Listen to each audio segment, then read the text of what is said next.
I'm going to give you a very, very quick recap. So, we have a series of dream sequences, Bluey's ending with her trying to run off to the tears again.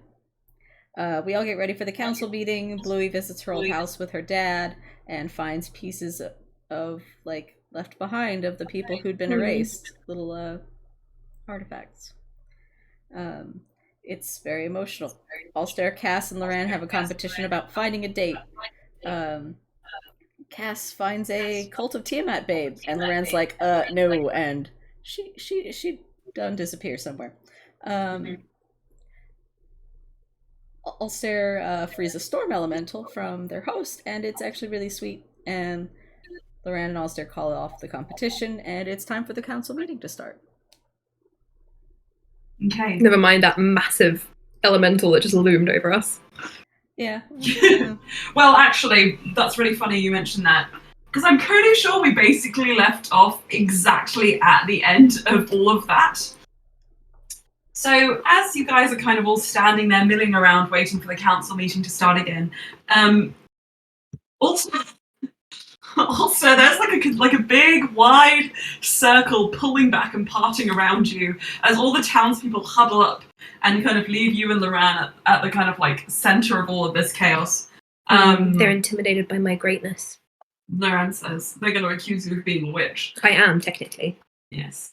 So are you, though. An old woman in the corner just points a finger and goes, sorcery, witchcraft! Yeah, it's really commonplace in this world. Yes, you're correct. And she puts her finger down. People start kind of calming their shit. And as you guys are all kind of like talking amongst one another, again, you notice Cass pull away and looking over to where she's going. Everyone from the Royal Napery is now filing down, filling in the space. She's with Boba. You can see Gondo. You see Kaylee. All of these NPCs, most of which you two have not necessarily met. I do want to see how Gondo's doing. Yeah. And Prism. But also notable for you, Bluey, is Tyrese. Now, Bluey, I just want to make sure you're okay with going straight into the meeting. There's nothing you want to do as you come through the city. I think Bluey would remark on the huge elemental being released with walking with Monsters World. Monsters World starts running, I think, at that. Okay. I think Bluey would also run. Don't be intimidated. But on the way, she would sort of try to quietly yell to him, as to not have the whole town hear it, but so that he can hear it as we're running. Do you trust anyone there who I could ask to do a zone of truth or detect thoughts or something like that? Momsesvald says, would your friend not be the most proficient with that? Speaking of Loran. I'm thinking someone in the town who the people might trust. People might trust. Oh no. You mean Loran isn't trustworthy? Look at that face. Can you all hear that plane? No. God damn, does that. Okay. I'm just rereading your notes that you sent me. Yes. How long are they? They're long. I'm very excited about what's going to happen. I might need to just really quickly change one thing right now. Hang on. Because I noticed now. No. I think this is fun. I just took another dose of that local anesthetic. Oh. It's Okay. it's making the experience better. It's just a bit hard to like. Anyway. Gotcha. Do not worry. Okay, so I think Momsesvald will think for a moment. Let me just look at the list of people in the Royal Napery. I think he would say, my colleagues right now, they are currently, freeing everyone from the Royal Napery. Again, this seemed like the best time considering most of the town, if not all of the town, is going to be assembled at this meeting. This is the one chance you'll get for everything to be clear for you to rush and sneak away. So that is kind of what the deal is. Oh, we're using this as a chance to sneak away. Yeah, you're going to use this to evade the Church of Tiamat, who has been doing nothing but grabbing you this whole time. I think... Why don't we just eat them? Also, is not there. Momsel runs up the steps. You start getting to the marble kind of like stairwell that leads up to the aqueduct, and you have to jog up, and it's like a burning in your thighs, but it's all right. It's not terrible. And I think that they'll say, the person who is most trusted amongst the people would probably be Merlin Winterbrand. Now, I don't know how capable he is as a magician. Not very. Okay. But if you could perhaps make everyone think that he is the one casting, perhaps that'll help. Otherwise, no one on the council that you know by name is able to cast that magic. I'm afraid. I wonder how much Ryan will charge for this one. I'll keep that in mind. Yes, but I don't think Clara's a local. Clara Saragoros? Or if Clara? she is, then... As in, you want... Okay, you could ask. No. Right, you can ask. No. I don't trust Clara with reading my thoughts. Okay, sorry. Can I just clarify? You wanted someone that you would trust, or do you want someone who is trusted by the people? Because that changes your options slightly. Preferably the overlap of that Venn diagram, trusted by both me and okay. Clara. It sounds like Merlin is perhaps a trusted person, not necessarily capable of that magic. Look, if there's not going to be any of that sort of magic, then I think Bluey will just try and be charismatic. Yes, there is someone. Oh my god, wait, no, there is someone. There is someone. You know someone. Momsville says in a grim but stern voice, yes, I know exactly the person you're speaking of, and starts running up the stairs ominously. Everybody else. Oh my god, I almost fell off my chair. There is someone. Okay. I'm very excited all of a sudden. As you run up the stairs, Bluey, you're like, who on earth could he be speaking of? But then you're distracted as the elemental dissipates, and from behind you, you hear the voices of, behind you, ahead of you, you hear the voices of many, many people gathered and the ruckus of the crowd as they all watch in the wake of this insane magic and bizarre event that has occurred. Crazy. On to the crazy that this town has been experiencing over the last few weeks. And as you reach the aqueduct level, you see everybody of the Royal Napery in their pinstripe pajamas, fresh from their slumber. You see the townspeople in common clothes, and then you see a small kind of like alcove just away from these people. And Momsville nods in that direction as if to say that is where the council members themselves are waiting. Now, when you enter this room, you first find, of course, Momsville is a council member, so he is able to introduce you to everyone. You see a group of people, most of whom you do recognise, because you have grown up in this town. Clara Saragoros. You see Merlin Winterbrand. You see Finnegan, of course, and a few others as well, whose names evade you, but whose faces you recognise. And then you see Raphael Peacefeather, who was there, if you strongly remember, as a son of the followers of Carmentrand, who defected at the very end, who spent a lot of time talking about his wife and all the horrible things he wanted to do to her. However, you do know that he was a trusted ally of the Chrism Collective, Raphael Peacefeather. A trusted ally of the Chrism Collective in their years before, in their travels before you all got together. And he, for all intents and purposes, probably has no idea what your plans are now. And therefore, if you ask this of him, he would have no reason to deny you a zone of truth. Swap him a Also, dildo you for it. believe. Okay. Am I? Sorry. Has Mumsville taken Bluey to The council members. this little alcove? Yeah. Is there some sort of expectation?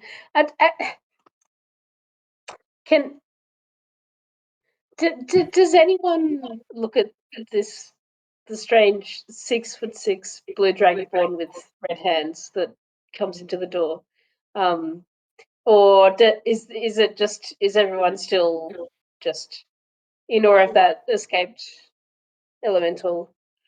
I think both is happening at the same time. First of all, I think Clara, for example, is gawking at the elemental chaos that was recently brewing, and she's already encountered you, Bluey. So she smiles and she just says, "Oh, Bluey, I'm so excited you're finally here. I do have to go and see what on earth that was."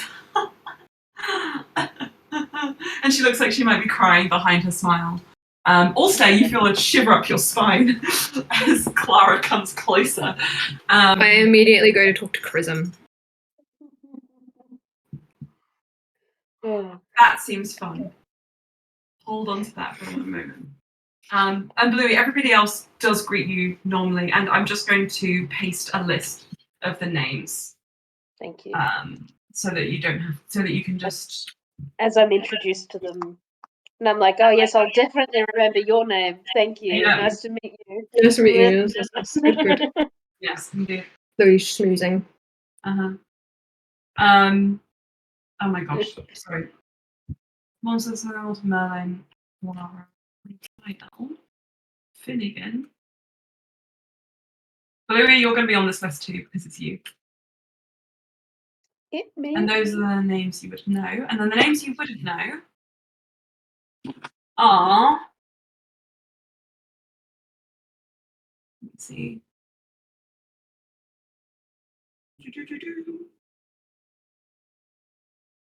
Kind of deceased.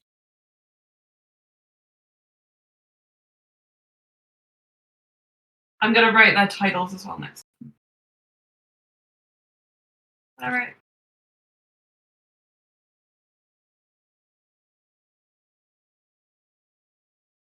And one more. Thank you for doing this.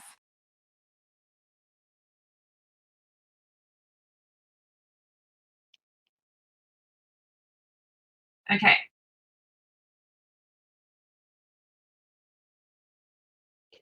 The last two are the only two that you recognise in the town, but you don't recognise us. Now, as you are getting used to this, everybody back on the other side of the aqueduct in the pavilion.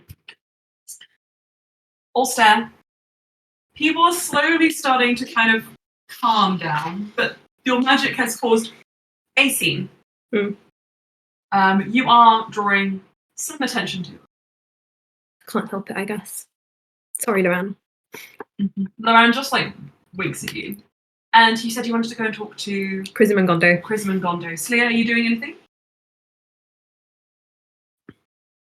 Slia is hanging out with Sarazar and just Okay. just chilling, vibing.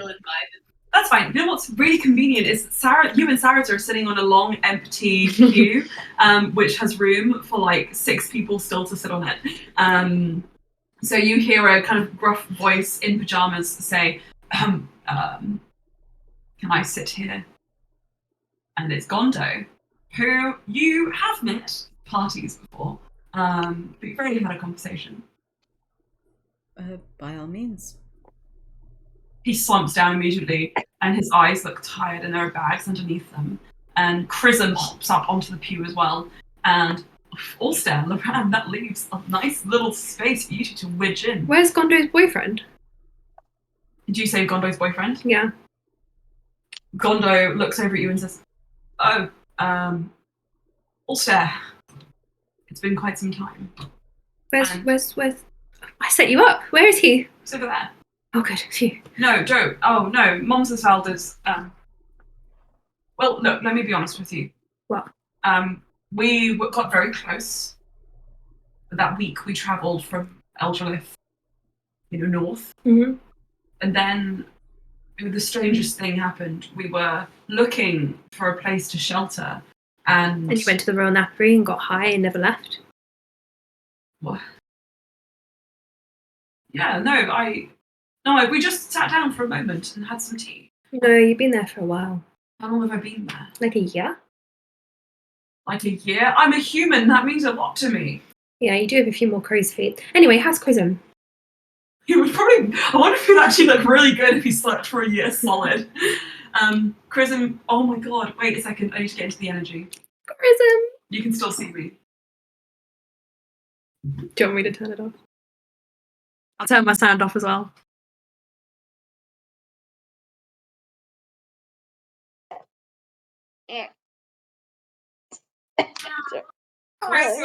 Sorry.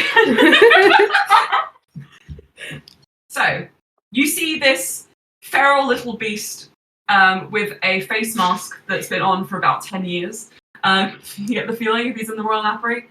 He is wearing a nightcap, which has been cut to incubate his ears. And he just kind of slobbers onto the pew and is like, "My name's Prism. I forget you." No, you don't, Chrism. He kills your husband, points at Lorraine. You killed my husband. I have no vengeance in my Chrism bones. How are things going, Chrism? You know, we have to break some very sad news to you. What is the news? Also to you, Gondo. Gondo's like, what do you mean? Chrism, your father is dead. My father was dead long before me. I don't know if you know, but I used to work in a tavern. Your second father, the scaly one. Aiden in the corner, Your scaly father, Shakames Potassium. I think Gondo would have a reaction first, and he says, "Shrek is dead." Yeah. A lot of people in Elgelith are now dead. I think I've been asleep for far too long. But he went out nobly. Did he? Yes. Are you sure? Yeah. For Shrek. He was the one who offered me a new lease on life. This is so conflicting, but thank you, Steph, for telling me. I thought you ought to know. You've been through a lot, I can tell. Hopefully now you can move on properly. Well, it's been a while since I've seen all of you. And then you look over and Chrism is catatonic on the floor face first. Chrism? I'm going to prod him. Can I do a medicine Chrism? check? You may. And goblins go into shock. Who knows? So he's just looking at Ulster hatefully. This is not how you break news to people. No. You did your best. Also, it's a 30. You can tell, using your medical expertise, that Chrism is experiencing one of the few stages of grief currently. The one which he did not expect, which is catatonic shock paralysis. So he just kind of attempts to prop Chrism up, Okay. so they You don't lean him against the drown. bench. He's kind of still flat. Chrism? Chrism. Yes. You are Chrism. Chrism. And he wasn't really your father. What do you mean? I mean, you weren't really adopted officially by him or biologically related. Oh, I don't understand your interpretation of father. He'd never adopted you. I adopted him. That's not really how it works. That's more like a found family rather than... It was a verbal agreement. Well, I'm sorry for the loss of your verbally agreed father. I am aggrieved. Pico Taro is also dead. I'm wait, what? Anyway, that's all I really had to say. Say that too loud. No, he didn't say it too loud. Okay. He's still kind of sentient. So he's a zombie. Yeah. Oh my god. Yep, that seems accurate. We have him in a locket. You have him in a locket. Yeah. Right. And we're going to go make sure that he is well looked after. Definitely. Okay. I think I'm a cleric, you know. I could probably look after him for you. Oh, but he is a zombie that might be triggered into attacking you. So maybe after we kill the person who made him a zombie, we'll give him to you. Okay. Maybe you can work through your jealousy issues together I don't. and find happiness I don't. in a throuple with mums with Father God. I don't know. Are I'm you just... looking? Wait, excuse. Huh? Someone sounds like they're looking for a. No, that's not true. I am in a very happy marriage, and this is Loran. Did we tell you we got married? Loran, all of a sudden, oh. I don't understand where that came from. This is Loran. As he Yeah. barely restrains himself from punching Gondo in the face. I don't understand where that came from. That was very odd. His body is separate from his brain My sometimes. brain is not in the same vibe zone as my involuntary muscle. No, his brain's only been my boyfriend, whereas his body's been my husband for like a year and a half. Yeah. Oh my gosh, really? It's so funny. Gondo really wants to just like whack you in the side of the face. Also takes Loran's fist, just puts it down. Okay. It's okay. Mhm. Gondo wasn't offering. Neither of us have scales.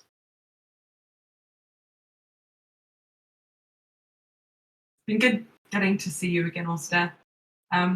And Loran, you really actually did kind of almost nick my cheek. But it's okay. But be careful, he's a fragile human. There. Also pats his cheek. I am consoled, thank you. Right, well. Also, I'm a king now, so you really should have bowed. I've been asleep. Yes, well, you should all be bowing, actually. Is this your land? Well, no, but I'm a visiting dignitary, and my cousins are technically in charge of this land.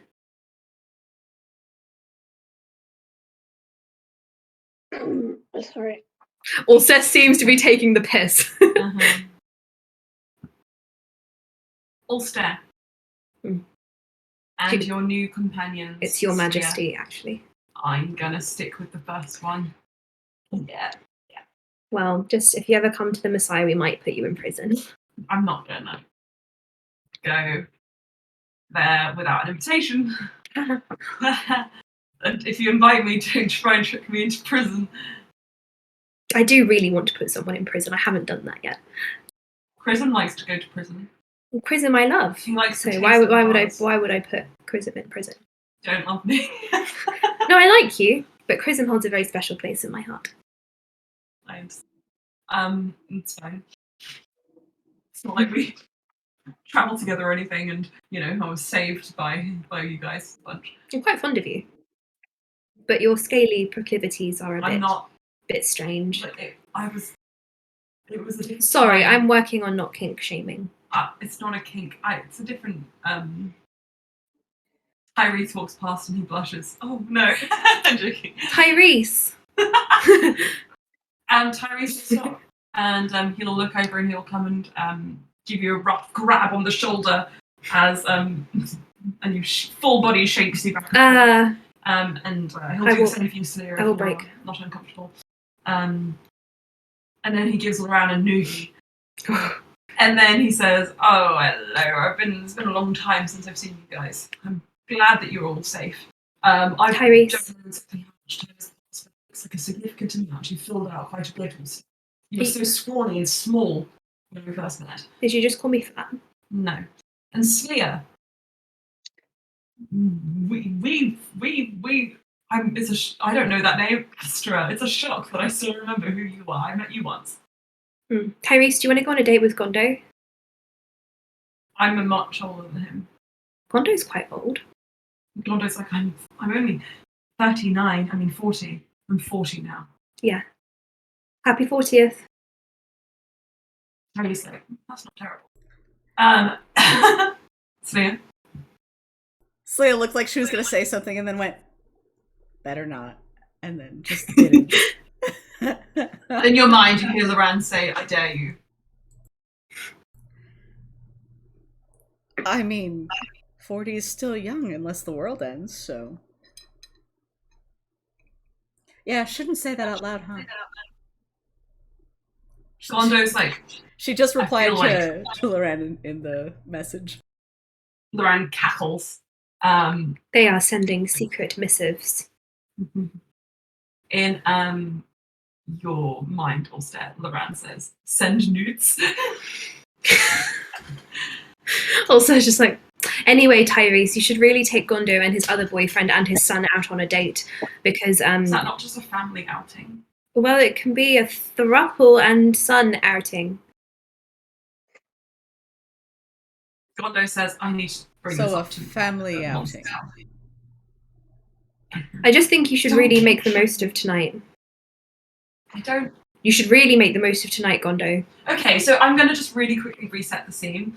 All of you guys are sitting there with Chrism and Gondo and Tyrese in like a little circle time around this pew, whilst everybody else is kind of like milling about, beginning to settle in as the council meeting is slowly getting underway.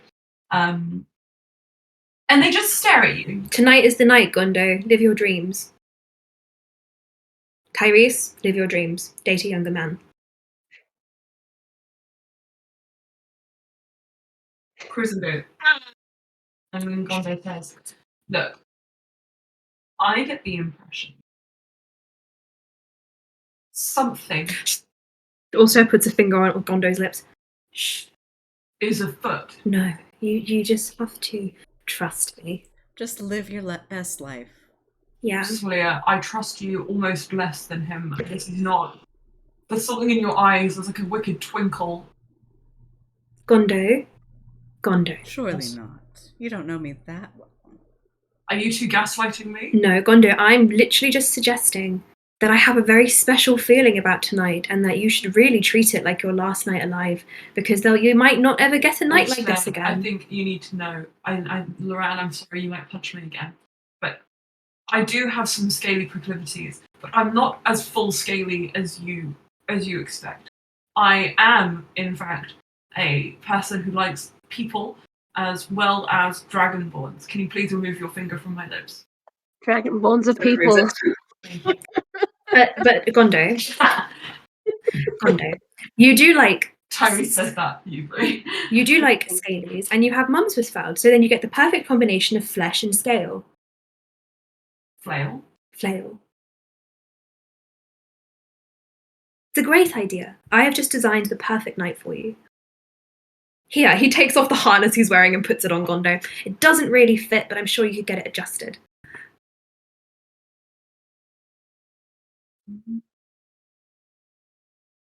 He has an eye twitch moment and collapses to the ground. Oh. And then looks over at Tyrese, and Therese looks over at him, and he just says, also, don't read into this. I'm going to go help him seek medical attention. Okay. Good luck on your honeymoon. We will, we're going to be here. If you need anything, because I suspect from the makeup of the town and the fact that we've all been asleep for a year, things are, as Gondo says, afoot. Yes, so you should go on your date tonight. I would also like to speak with Bluey. It's been a while since I've seen her. You want to go on a date with Bluey? I know. You want to date my brother-in-law? You want to date your own brother? Sorry, that's Maybe things are less about dating than just having conversations. Conversations with enthusiasm. Yes. Gondo says in a joking way, because from the sounds of it, the apocalypse is coming, and can you really date if it's only one day? I really think you should date more when the apocalypse is coming. Yes, I can. I'm going to go and tell Monsesvalve what you told me. If you need us, should we expect a signal? Or do we just go? I hardly think he'll be of any use to us. A distraction could be lovely, though. That's true. Smoke bombs, okay. maybe. Remember what I said about the date, though? He slowly backs away and pulls Chrism's like catatonic form with him. Chrism is just going. Use protection. I don't know much about Dragonborns. Tyrese is still there, and is just going to say, "I'll stare at you, very little." But everybody else, I need to talk to you very quickly. Also gives Slayer a thumbs up. He thinks he's done a great job. Loran just grins and says, "This has been quite the show. I'm very pleased." I think it's Saracen really is retching into a bucket. Saracen. Does the thought of Dragonborn protection upset you that much? Tyrese just Yeah, rubs Saracen. him on I the could show you back, a very holds his hair out of the way. Did you say that to Saracen? yes. Saracen, maybe you should go on the date with them. No. What did he say? Sorry. Tyrese says, "I could show you a very bizarre time." Sarah's not a scaly. We know his Tyrese type. says, "Everyone, please, I understand you want to talk about dating and scabies, but I do want to speak to Bluey Stars." Oh, she's not here. She's up there. She's over. Okay, but if I assume she's your friend still, yes? Yeah. Okay, so if I wait here, she'll come. Maybe, but we're going to go on a date. He takes Loran's hand. We entered a competition, but then I realised that there was no one better than him. Nice. And then Loran will immediately banish the two of you off to the back of the room. Tyrese will sit next to you, Slayer, I'm going to go to sleep. and is going to make a little card with a reserved sign on it and put it next to him, and it's for Bluey. It's got a little drawing of Bluey underneath. Okay? And he just says, "I get the impression, because we've been asleep for a year, that something is not quite right here. Am I correct or incorrect?" There are many things not right here. He starts speaking to you in Draconic. Actually, Slayer would have said that in Draconic. Gotcha. Okay. Okay. He says then, "I came here to help with the refugee situation after everything. I felt I owed it to the lot of you to help figure out this country a little bit. I'm only a bartender, but I'm a man of means and I have connections. But then I went to a place which I thought would be a good place to stay for free, and I never left, from the sounds of it. That is In the correct. meantime, I can tell, just by looking at you all, that a lot has happened. I believe it might be a good idea if you help me help you. Is there anything I can do to assist you today, right here, right now?" During the meeting, we will be slipping away to try and find a solution to the end of everything.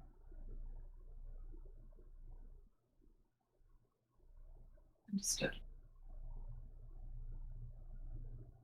I'll see what I can do. I think our best bet is going to be some sort of distraction, a bit of chaos, Give the followers of Tiamat exactly what they want. He grins and then looks across the room, and his eyes settle on Cass and Boba. And he says, "You leave that with me. And I'll find Bluey when it's ready." And he sneaks off away. Bluey, now that you've internalized those names, Mom says, "Val, think shaming is my king." Mom Zersvald takes you sort of like around to introduce you to each person. And Clara, as she kind of like pulls away from the action, leaves a few Tiamat members kind of on this council. So the people on this council who are in the Church of Tiamat would be Clara, Safia, Thrella, and Raphael. Matilda with a peace offering. Get it? Yep. Now, Merlin, Finnegan, and yourself, the minority on the council, are, as far as you're aware, not involved in this. And you're also told that these are the only permanent council members. There are other council members who are elected by the townspeople, who are on a rotating basis. And those people will be kind of like fielding the questions and representing the people. But you don't necessarily need to know their names, because that's just going to be a lot of names. But if you want to know them, I can tell you. As they become relevant. Sorry. I think I would want to. Oh, sorry. It's okay. I would want to just approach Raphael specifically. Yes. Raphael is standing there, wearing now a mantle of Tiamat, not Carmentrand. Hello. Did we see him earlier in the day, or earlier yesterday, or? Raphael Peacefeather? No, you didn't. No. You wouldn't have. Okay.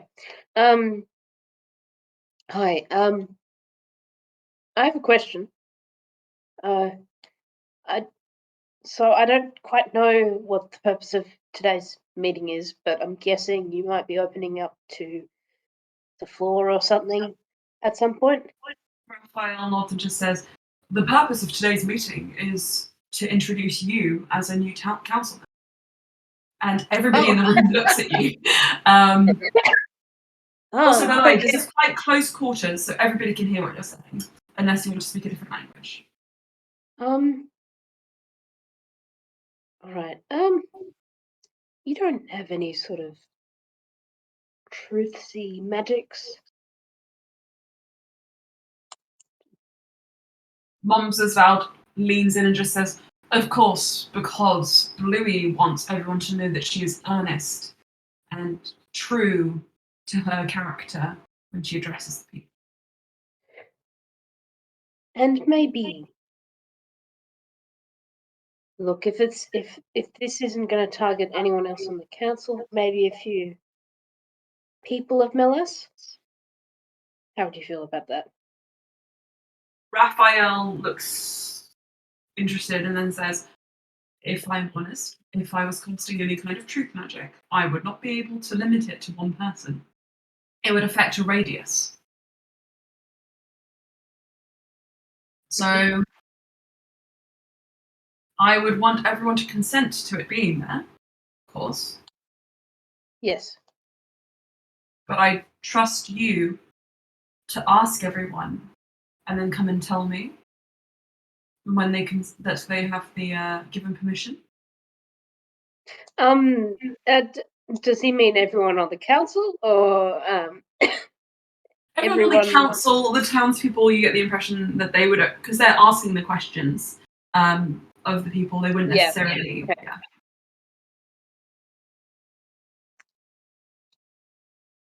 Yeah. Look, if there, I might ask if there comes a good time for a few people, including me, asking those people,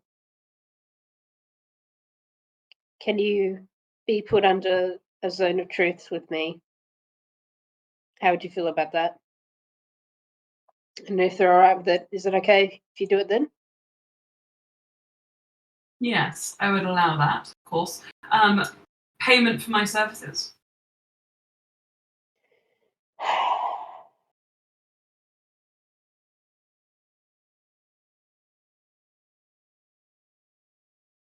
I'm joking. Blue was trying to didn't. come up with something witty to do with like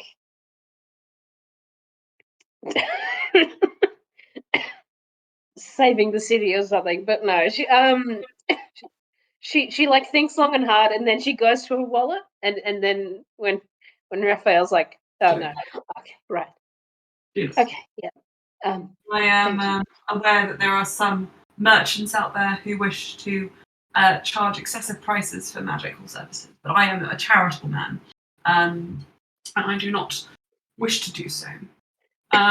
Now, I What's the trust past you to version of Loren? I trust you to go and gather this information. Well, the council meeting starts in 5 minutes anyway, so we should probably head over there. Right.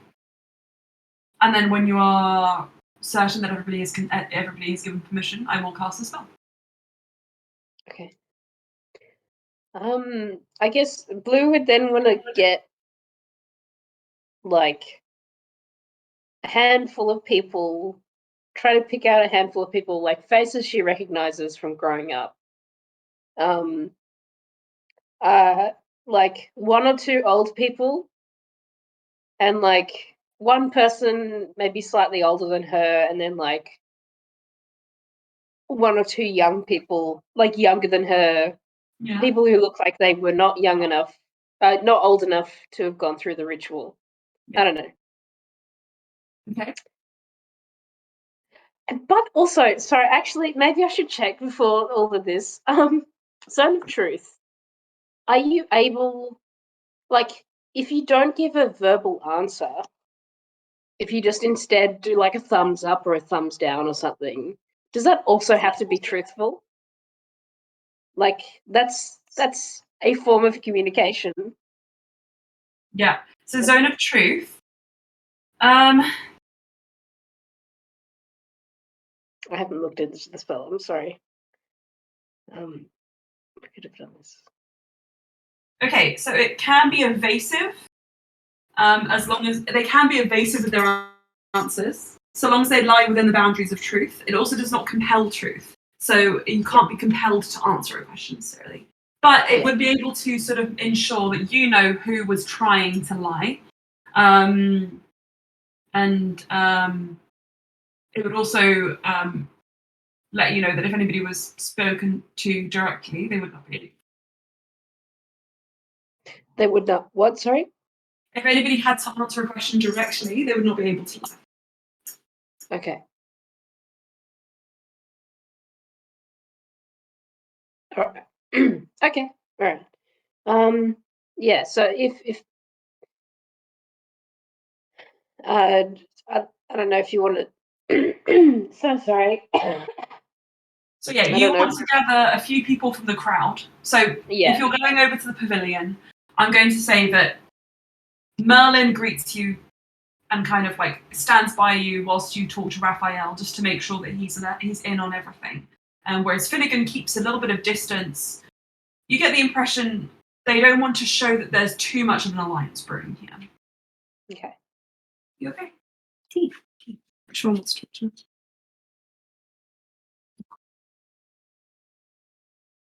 Tea.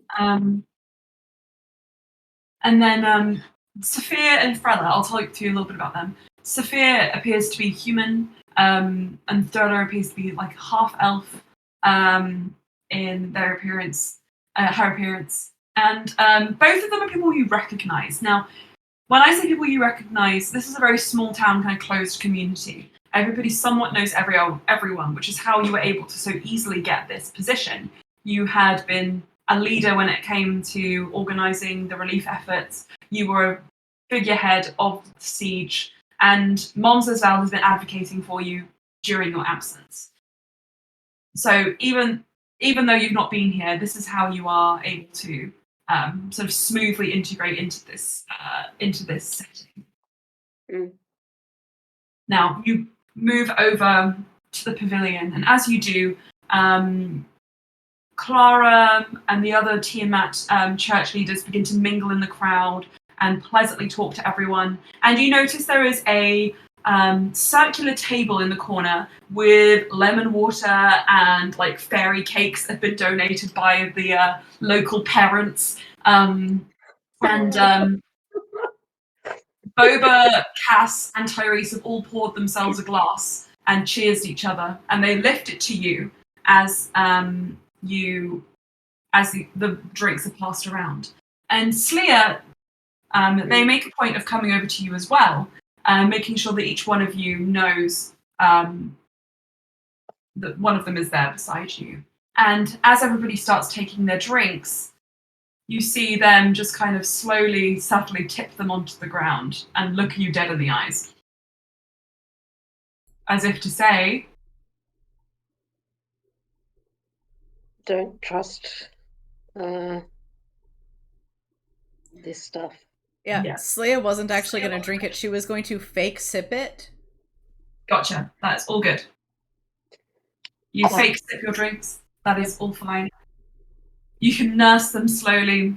Tyrese just kind of like tips a little bit of his out and just goes, "Oh, I spilt it. What a shame." Whereas Cass like kind of pours it behind her ear in like a fake shot. And all of you have your lovely lemon water and your yummy cakes. You can choose to touch or not touch them at all. Yes, Leah does not trust the food and drink. Ain't happening. If offered cake, she'd probably be like, "Oh, I'm sorry. I already ate." And if of course, people are Clara sort of leans over and just says, "You don't want a fairy cake with buttercream icing and a little bit of sugar on top." Sometimes violence against women is okay. Leah would accidentally drop hers as well. Like, oh, how clumsy of me. Clara, we just don't like you. So sad. Oh my gosh, could you imagine a cake on the floor? If you know spares, there are. Don't worry. I'll go grab you one. Do you want one? If I see her, I want to trip her over. While she vanishes, Sleia's like, "And Sarah, now is the time that we are going to relocate." Okay, so you guys move off. Now, obviously, throughout all of this, Ulster, you and Loran are at the back of the room. Now, I want to just make this a very clear image. Loran has set up a table, put a red tablecloth over it and some flowers in the middle, which I assume you grew. And single rose. Single rose, yes. And has summoned a chicken dinner. Well, no, for you, a fish dinner. For you to enjoy together. He says, there needs to be, we're missing something. An accordion player. You are correct. And from the shadows, Loran sort of summons another Loran. Another Loran. And they begin to play and sing in the background. Look, guys. This is lovely. It is quite lovely, especially from this vantage point. It's like you're sitting over like a European city with like these beautiful, like kind of white stone, like Mediterranean almost buildings, kind of like all around you. It's like a dinner on the Seine. Also takes Loran's hand and cheers him with the champagne. He cheers you. Right. And he leans in and he says, "Look, to be honest, I knew that date thing wasn't really going to go anywhere. Though I was surprised when you almost propositioned Gondo." I didn't proposition Gondo. He starts running. What did I do? Nothing. No, I need to know so I don't do it in future. It's funny if you do it in future. But what I need Loran, please. When you ask someone whether they're looking for or interested in establishing a throuple, they might take that in a... But I clarified that he should go to Tyrese because Gondo likes big scaly dragons. That's true. That's so true. Yeah. But also, you wounded me so because you also can turn into a big scaly dragon. Loran, I don't want a throuple. Don't know if I believe that. Cries into his drink. You're faking this. Let's enjoy our lovely night together. You know, I do feel that I am somewhat still in the dark about what to expect going forward. It's just because your memories are returning soon, and this is technically our last date, probably. Right. Well then, I'm getting bored of all of these random onlookers, and he clicks his fingers and like a shimmering curtain just goes around you in the back of the room. Everyone else, this is so overt and obvious. It is just Bluey's just like, a little stare. what are you doing? They'll have a good vantage point, I guess. The benefit of this curtain is nobody will know when you leave. Smart. There's a curtain. Loran has just summoned a curtain to block the beady eyes of all those around him. But anyway. Just around his head like this. Around his own head, he's got a little curtain. So, as you are having a date, just before Loran magics all of this into existence, also, you do see Bluey and all the other council members entering. And Clara has been here a little while already. And as she sees them, she puts her drinks down. Wait, and, yeah. I wave at the council members, and then when I see Clara, I'm just like... She goes, oh, is that a greeting from where you're from? Oh, that's so original. Everybody, let's do it. And then the curtain goes. You don't even see it. Oh, no. So, you all see... Also, the curtain is a half joke, I will say. If you wish to, you may also be part of the meeting part as well. But you just be sitting at the back of A the room. sheer curtain. The sheer curtain. It's a sheer curtain, just like around Princess like... Grief. Yes. It's You like hear them talking Emma. and laughing at inopportune times. Yeah. So, as the council members, Bluey, you included, walk in, everybody begins to take their seats. Clara puts the drinks down, people take their cakes down to where they were sitting previously. And the pews begin to fill. I want a fairy cake. Would you like one? In real life, I want a fairy cake. Oh. Anyway. I'm sad. As you all take your seats, Bluey, ahead of the room, there is a circular kind of seating arrangement with a table in front of it, with enough seats for each one of you.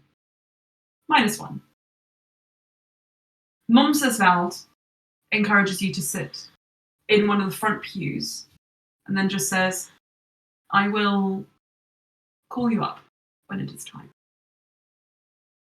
And as he turns around, all of you in your heads hear this voice say, are we aware of the plan? As Momsesvald's voice filters through.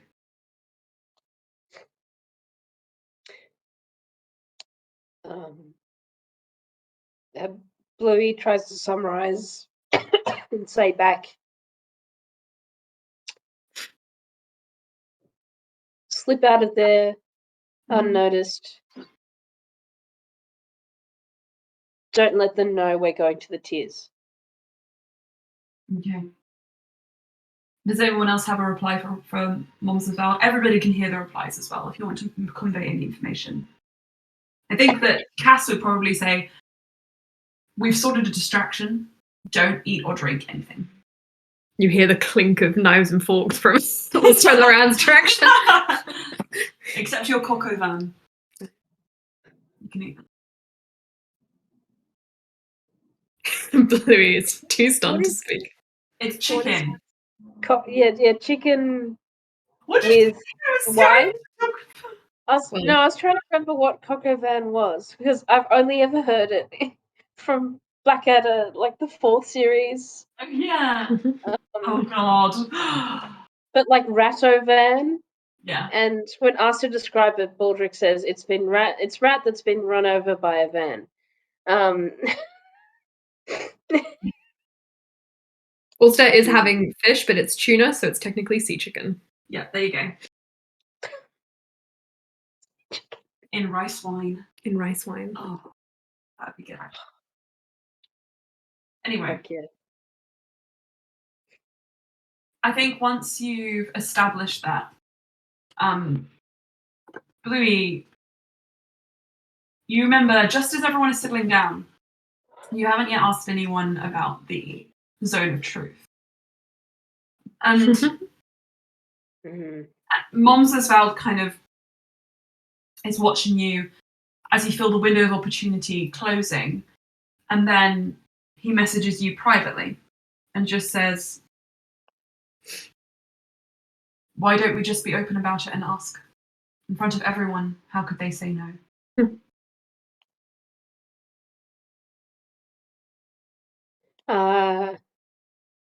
Okay. What as it? Well, Up to you. You can say no still if you have a plan of something you want to do. if a bunch of people are about to eat and drink from the things, Mm-hmm. I think Boo would rather like quickly ask some people around her, like, "Hey, have you had a thing of the cake yet, or a drink of the thing?" And if any of them are like, "Oh no, not yet," and then Mm-hmm. Yeah, she'll come on. she'll try and persuade them. Oh, by the way, could I ask, would you be comfortable coming up on the at some point in the meeting? I just want a few people on with me. I want to be affected by a zone of truth spell when I speak. And I was wondering, fuck, I don't, I don't think Bluey knows how to sell this. Okay, so I think I'll ask you to make me a charisma check Yeah, okay. or a persuasion check. Please, please, please. Okay, that's a 13. A 15? 13. 13. Okay, so with a 13, I think. Oh, it's raining.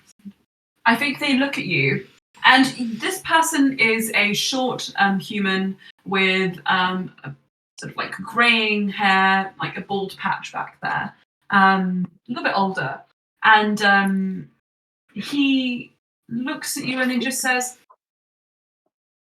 "Bluey, do you remember me?" Do I remember him, Emma? Intelligence check, please. Okay.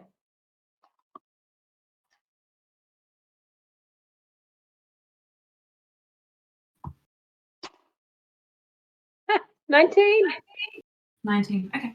With a 19, you do remember him. This is your the groundskeeper at the public school that you went to in Melas.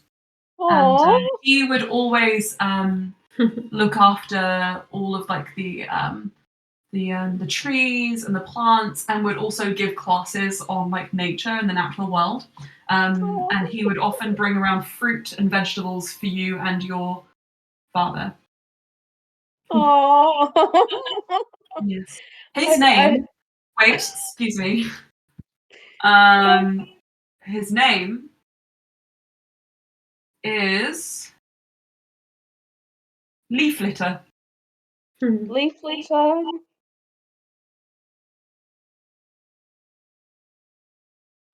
Emma, thank you. First name Leaf, last Yeah. name Litter. Thank you for creating this character. That's okay. And he Oh. says, Do you remember who I am? Um, yeah, oh, sorry, Mr. Litter. Yes, of course. Yes, that's me. I remember when you climbed that tree. I told you not to climb it, and then you scraped your knees. Yeah, sorry. Yes. Sorry about that. It, And then, Bluey, do you remember when I climbed that tree? You told me not to climb, and I scraped my knees. did that? Is he joking, or did that actually happen? Seriously happened. Why not?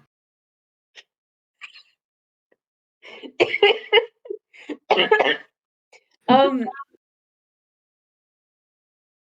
Yes, I do remember that. Well, Bluey, mm, you helped me then. Of course, I'm happy to help you now. I don't know what it is you're asking of me, but I trust you. You're a good person, a very good egg. Thank you, Mr. Litter. That's all right. I'll be very clear about it. And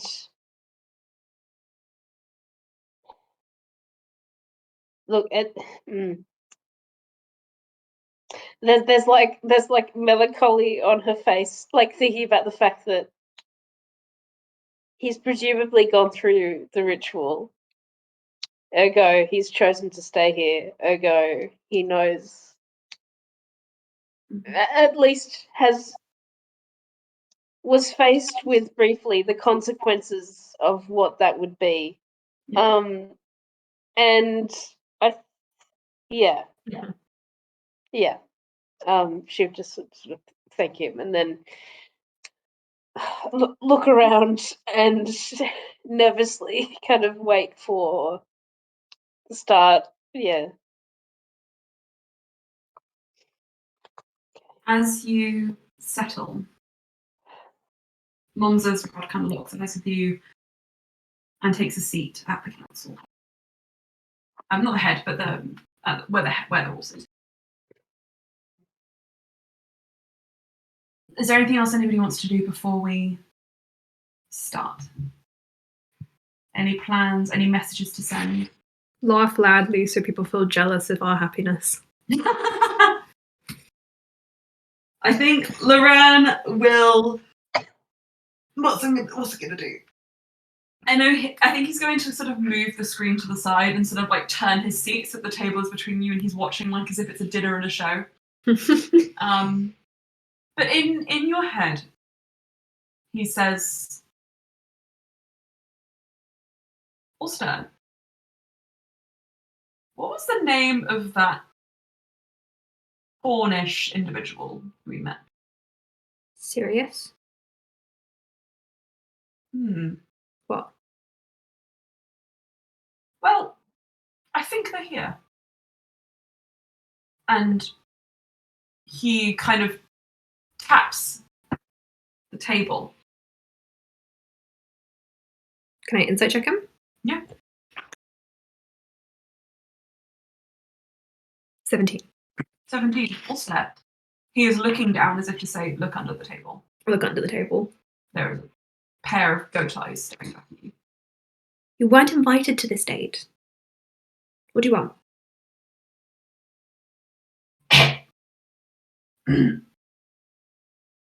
Voice ain't right. And then he moves away. In case it didn't pick up on the camera, he said, voice ain't right. And then he scatters away from under the table, running like a fawn who's never walked before. Like, What does that even mean? Loran looks perplexed and then slightly bemused. Can I roll another insight on Sirius? I think he's going to tell you something, but Okay. I'd like you to turn off your microphone. Okay. I wonder if this is the chaos. Somehow.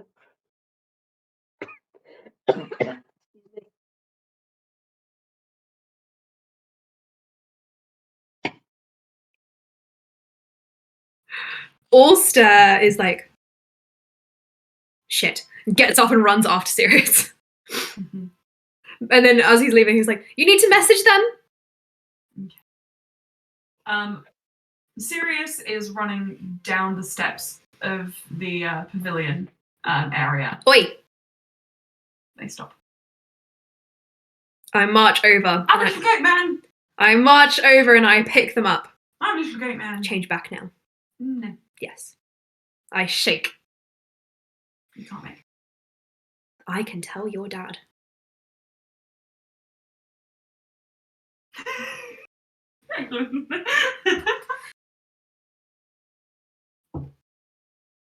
Make a persuasion check. I'm little goat man. 24. I am a little goat man! And you shake him and then poof! Back into Valis's form. What? How long have you been here?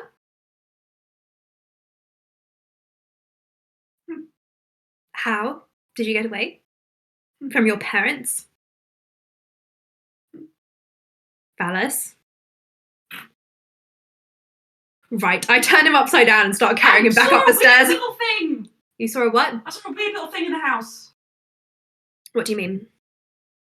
Yeah, it was like a little cubby, like a little slice.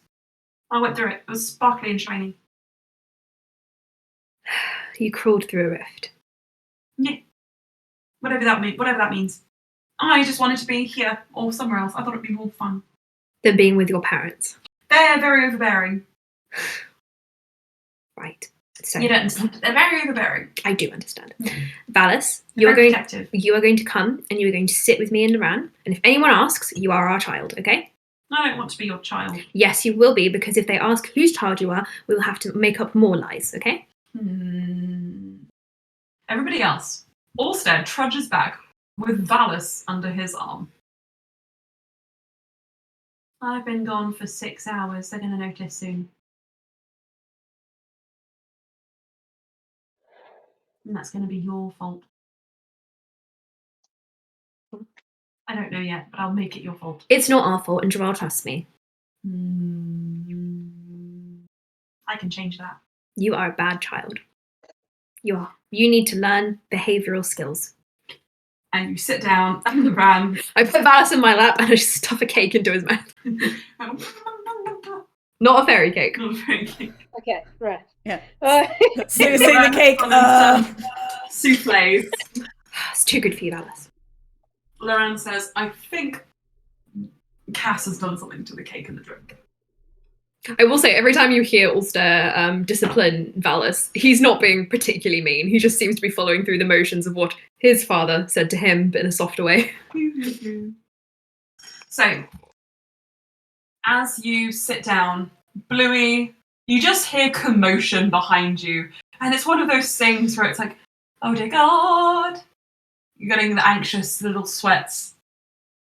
But then you don't have time to feel anxious anymore. As the crowd quietens down, except for the sounds of a small child struggling at the back of the room. Ulster did lean over to her and said, message Gerald, please. He nods. Bluey, as you... How are we going to return him? There's no way to teleport. It's fine. You have stolen my child. Oh yeah. Steal him! I was trying to say. As you all settle down, Bluey, you plan ahead, Mr. Leaflitter by your side. A gavel is banged as Clara Cerberus calls this council meeting into session. And we're going to take a 10-minute break to go to the toilet, to get some snacks, and then we will return to field questions and to figure out what to do with this boy child. A child in Melas, more dangerous than you think. Bye! Okay. So, all of you are seated in the pavilion as the townspeople quieten down. Bluey, you do see, as you are sitting on this pew, there are a few faces here who look to be leaders, if only by the fact that they are sitting either at the ends of their rows or at the far front. And Mr. Leaflitter appears to be among them. You see Valis in the distance. You get the impression that these are the people who will be fielding questions and speaking for the people and acting as the sort of rotating council members. There is about 5 of them, in addition to the permanent council members. All of them appear to be of varying ages, but none are younger than 25, maybe. I'm so sorry. I could see part of the Discord chat, the image that Aylin just posted. I then just tried to use my finger to scroll on the screen. This computer does not have a touch screen. Sorry, That's fine, don't worry. Anyways, as you observe around you, you notice that the youngest representative of the people is still older than the age required to be for the ritual to take place. And Bluey, with that acknowledgement, you realize as well that with the exception of yourself, Finnegan, and Merlin, nobody else speaking is within your age bracket. Merlin doesn't live in Melas and has been brought in due to the growing importance of the surrounding territories. Finnegan, you get the impression, is one of those people like yourself who is affected by the fact that nobody knows where the Tears is right now. And if they don't know where it is, the ritual cannot take place. And your Blue Sparks, Clara of Wycliffe. Of course, I would make an exception for you. You hear the kind of like vague kicking and shuffling and struggling of Valis behind. And other than that, there's this air of silent anticipation. Clara bangs her gavel. It's just set in front of her. And she stands up, beaming. And she says, "Welcome all to this council meeting. I am so pleased to have you all here today to celebrate our town and to talk about all of the wonderful things that we have accomplished in the last few weeks." Boo. Get off stage. Do you actually say that? Yeah. She goes,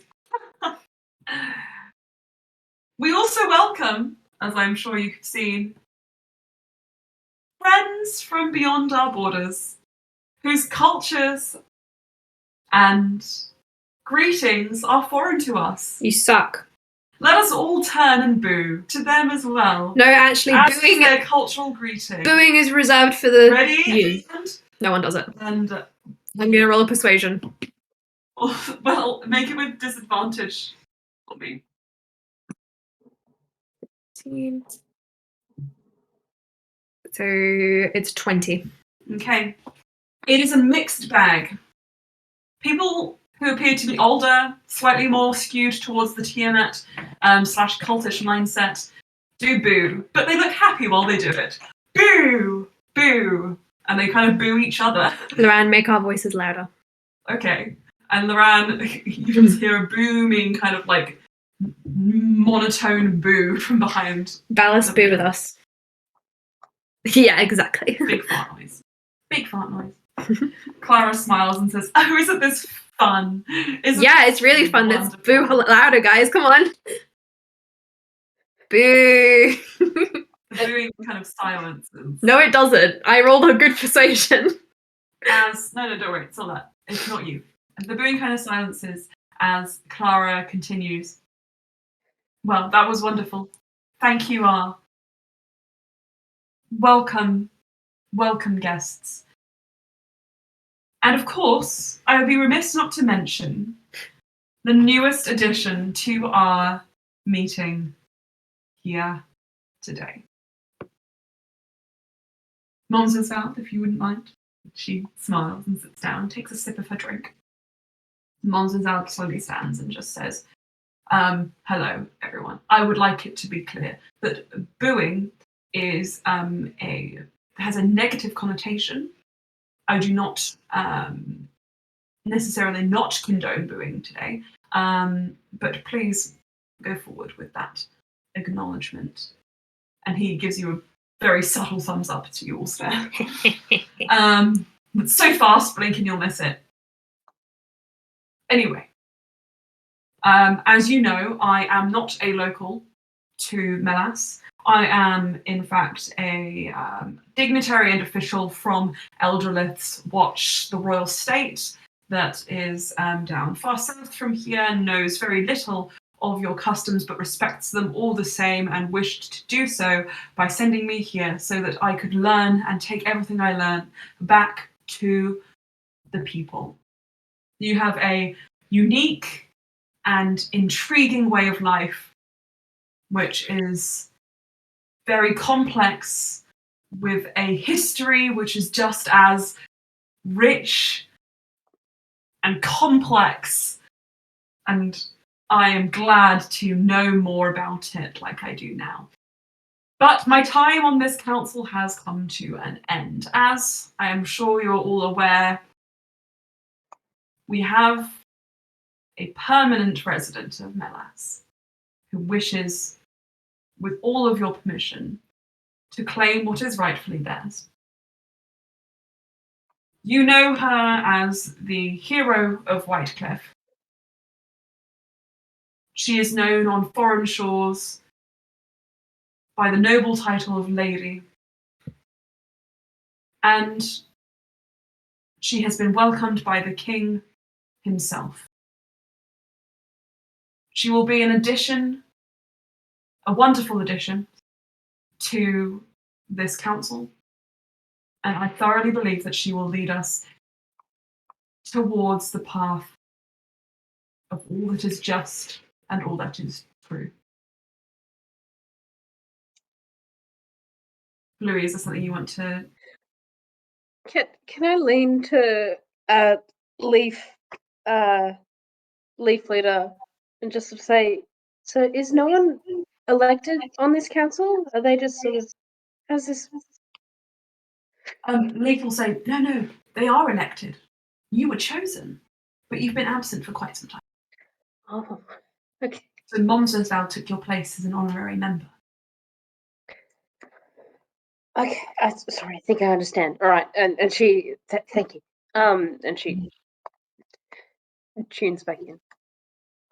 Momsville will say, I'm honoured to present your newest council member, Bluey Sparks. Most of you know that she has lived in Melas all of her life. She has been a vital member of this community, and there is nobody better to take the reins for your future. And he stands up and he steps away from his seat and motions to you, Bluey. All right. Is it the seat next to all the other council members? Yeah, it's not at the very middle. It's kind of like on the side that skews towards Merlin and Finnegan. All right. Yeah, she will sort of get up and kind of like face everybody and just sort of do a like hello There is bow. a gentle round of applause. There is a boo, and then someone's like, "Oh no, never mind." Woo! As they correct themselves. Bluey, from up here, you notice all the members of the Royal Napery looking very confused. The ones who you hadn't spoken to about the fact that a year or so has passed are perplexed by some of the statements made by Momsville specifically. And they kind of lean to each other and say, since when was he here? Wasn't he always? I don't know. But those whispers die down. And Bluey, Mr. Litter looks at you and says, should I come up now? Maybe in a few moments. I'll make it really clear. But thank you. You head up. Momsville shakes your hand and gives you a pat on the back. And he goes to claim the seat that you were previously sitting in.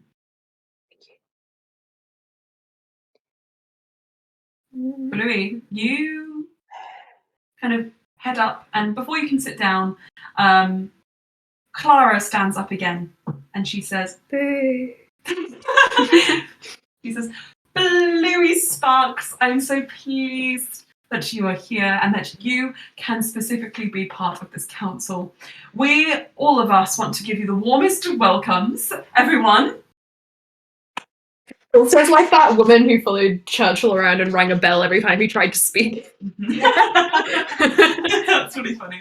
And she inexplicably raises her voice a little louder as Ulster starts like subtly booing in the background. And she says, now, Bluey, I would love it if you could say a few words.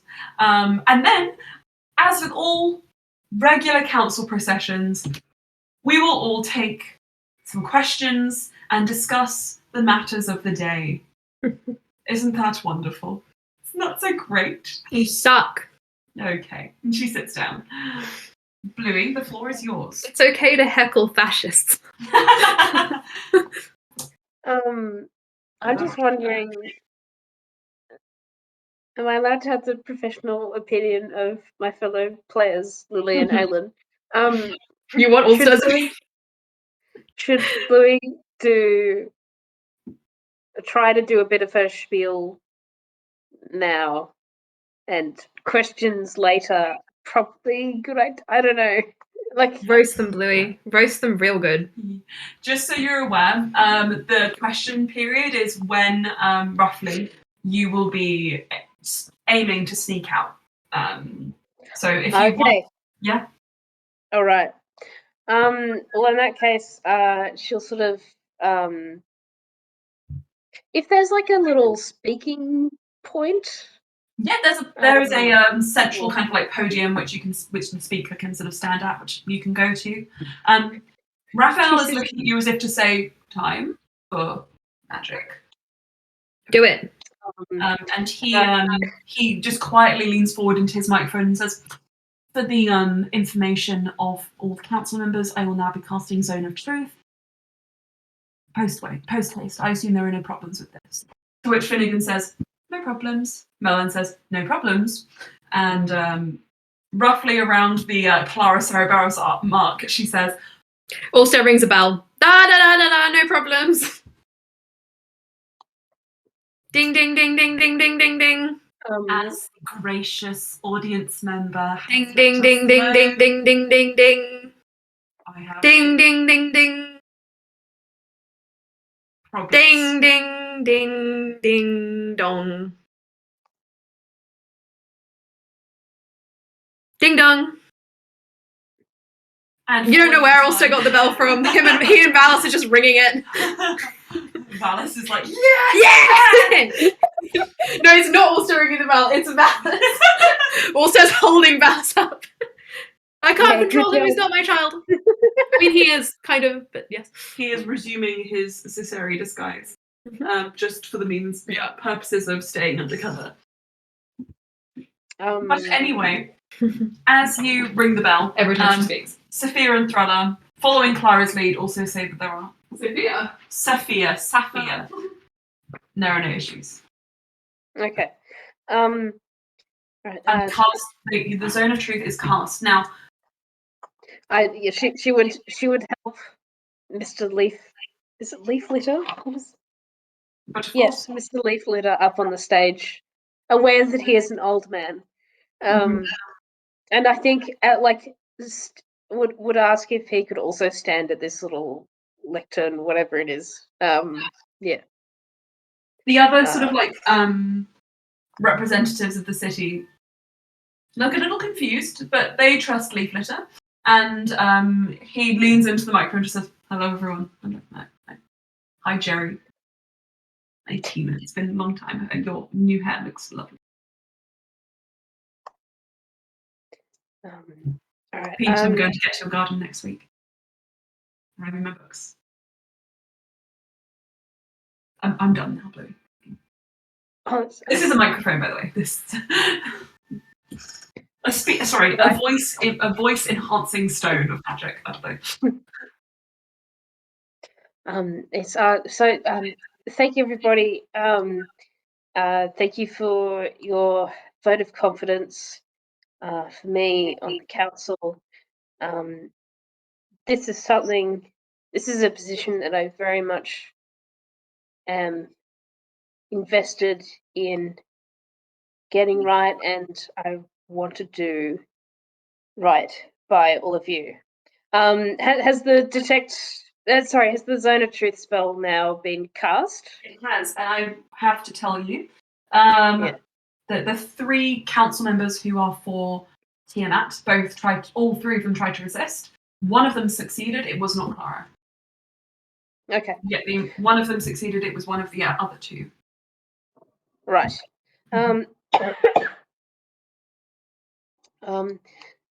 As you can all see here, this is Mr. Leaf Litter. Sorry, I know him by Mr. Litter. Mm-hmm.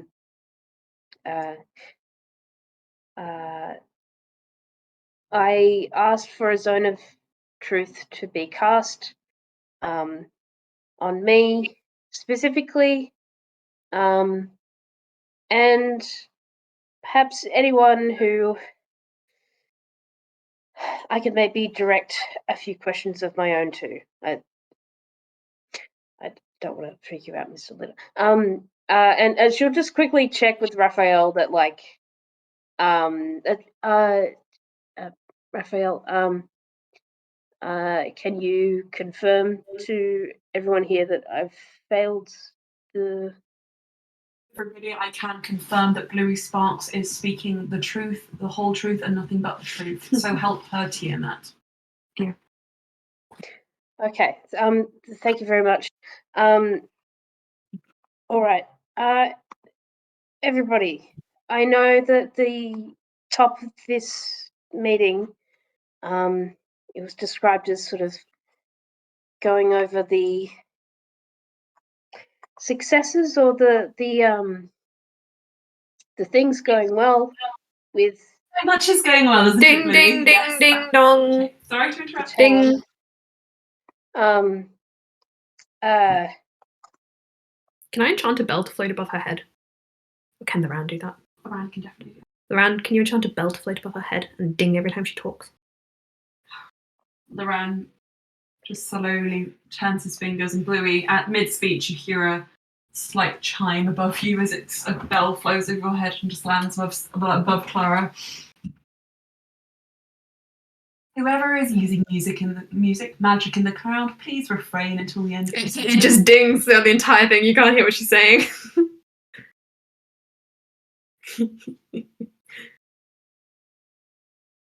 Bluey, please continue. Ding, ding, ding. Ding, ding, ding. Thank you. Yes. As a long-term resident, okay, as not that I remember exactly where and how I hatched into this world, but my earliest memories are of the very kind dragonborn Dadalan. Bluey, as you're speaking, you see Slia. Oh, no, no, no. Shuffle This is a not a little bit. Slaya thing. This is just a Okay. question of, is there a, like, sign language interpreter at this event? Yes. Okay, that's all I wanted to know. Thank you. Of course there is. Just kind of imagining, like, them kind of The bell stuttering dinging. when the Clara Cerebellos thing is going on. Yeah, I'm like, I can't hear. I think the attempts to sign all the bell ringing Ding, ding, or ding, ding. everything else underneath it, distracts Bluey a little bit, but then she gets used to it. And Clara doesn't speak. There will be no dinging. Yeah.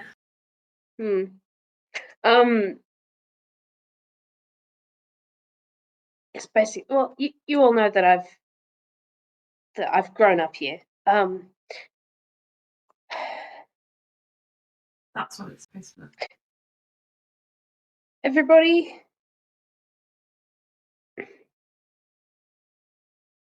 I don't want to come off as being on some sort of high horse. I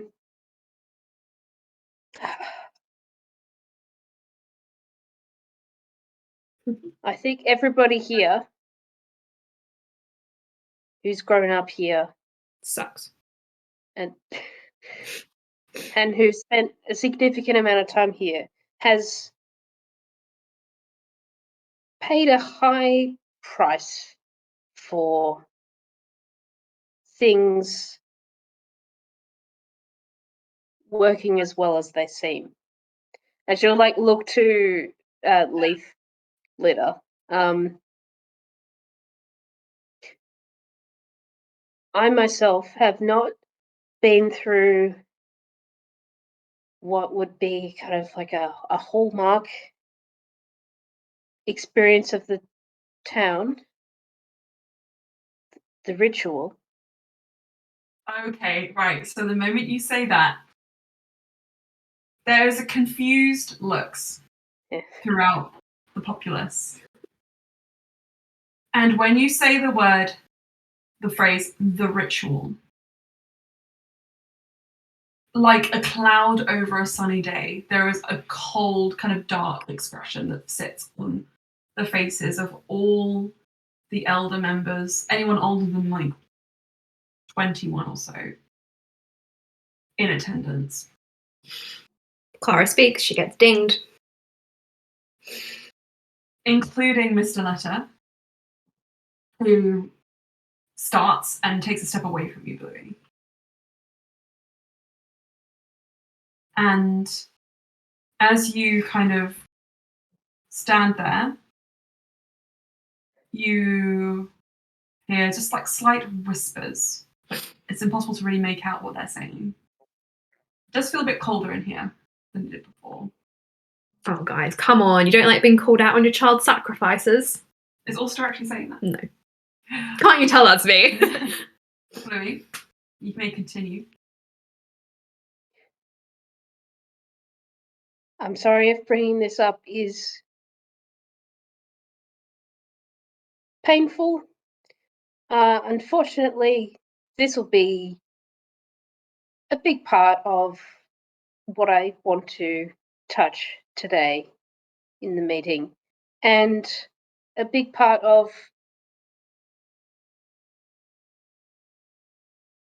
what I want to be addressing, helping address for this town. As I understand it, anybody here who has been through the ritual can't actually speak about it. Mr. Leaflitter, are you able to tell me are you able to tell me what happens to the people who refuse the ritual? Okay. I'm presuming he will try to speak and he won't be able to. Mm-hmm. I just want to make sure that Zone of Truth didn't affect this. Yeah. I am not able to answer your question, Bluey. As in, you're not physically able to answer my question? He's kind of like moving his lips, but it looks uncomfortable. Oh, fuck, the follow-up, okay. But it is indeed true that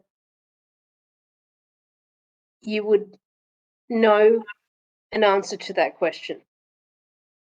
In fact, that you're able to remember what you saw in the ritual. Uh-oh. Yes, he says with difficulty. Okay. Well, here's the first thing that I think is not healthy for us as a town. Things we can remember. I say we, but I haven't been through this, so very sorry, older folks. I do not have that personal experience. This sounds rough. Things about that you're able to remember, you're not able to tell anybody else.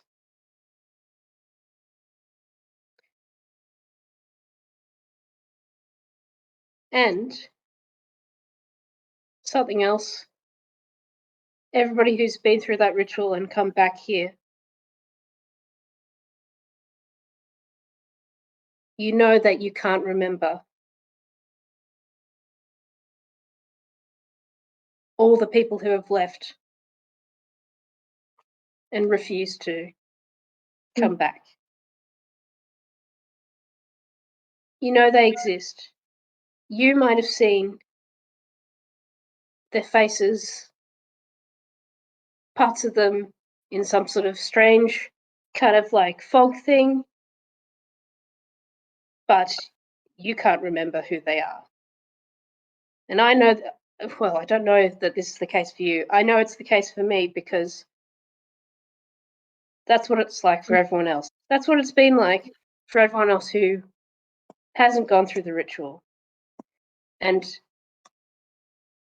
I would assume all the younger folks here don't know, or maybe haven't known until right now, that your memory has been affected by something done to this town a few hundred years ago. I say a few hundred years ago, Emma, because it's like 500 years ago, roughly, Dragon Plague. Yeah. Um, And this is a Okay. majority half-elf human and other short lifespan community. This is not going to be somewhere where, like in the Fae, where people will be able to remember. right, yeah. I feel like I'm getting away from points here. No, you're good. You're good. I am going to say, the longer you talk, there are two specific responses you're getting from the crowd. The response from the older population is that stony-faced, uncomfortable reaction, and some of them even look like repulsed or angry that you're bringing this up. Some of them look deeply affected, like sad, melancholic, and then there is just abject confusion from the younger people. And there is a significant amount of youth in this crowd. The youngest person here, other than Valis, is a child and a family with like small children, and there are maybe, I would say, 25 to 30 or 40 young people in attendance here today.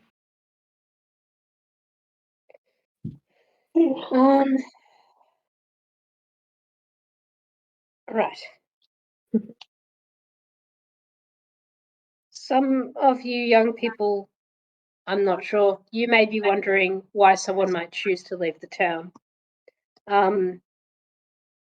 It is because that in this ritual,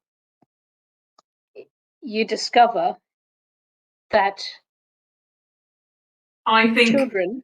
Okay, so Bluey, as you say this, I think Anyone try anything, I'm gonna hold person on them.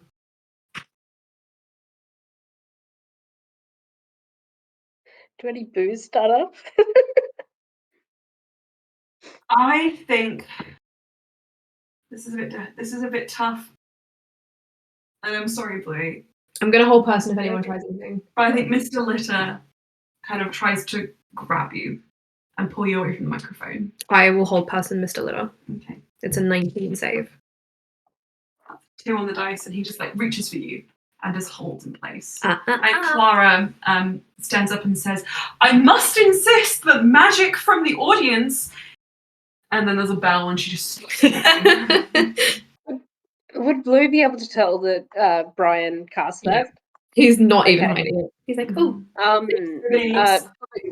And do you sort of like move with your magic to sort of like to the center of the way? He'll stand up, yeah. Okay. Like, I really wouldn't try anything. Brian, I appreciate that, but please let Mr. Litter go. He kind of just pulls him away and then lets him go. Bluey, he reaches for your arm and he says, "You, Bluey, I know that Dadalan would be so proud to see how far you've come. But he wanted to protect everyone from this truth. Don't ruin his efforts now."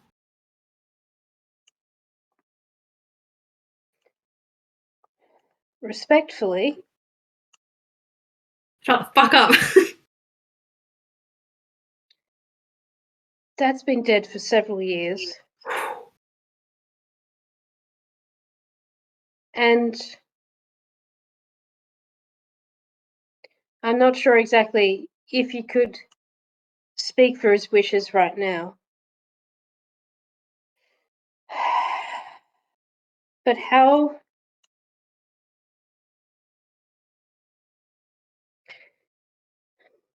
can anyone here claim to know themselves, understand themselves, when potentially several significant members of their family, several of their friends, their mentors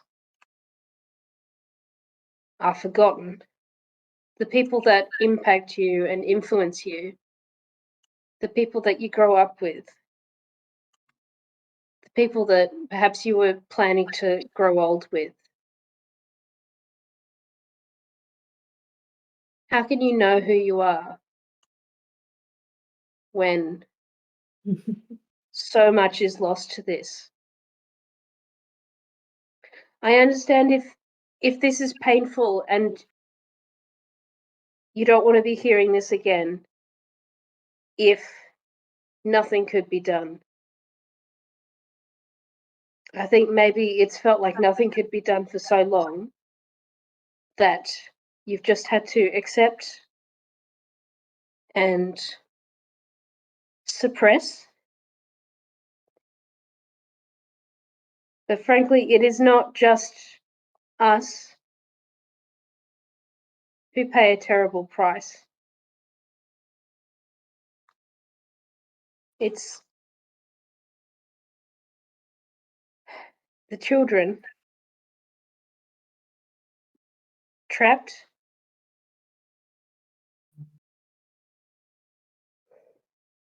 who supposedly have led to the prosperity of this town. Their magics and their life used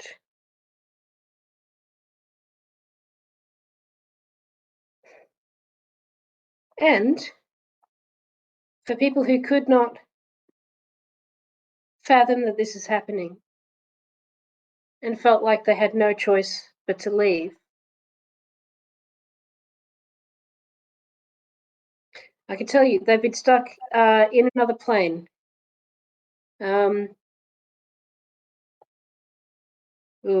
yeah, Bluey kind of like in her head goes like, okay, maybe no more mention of plane.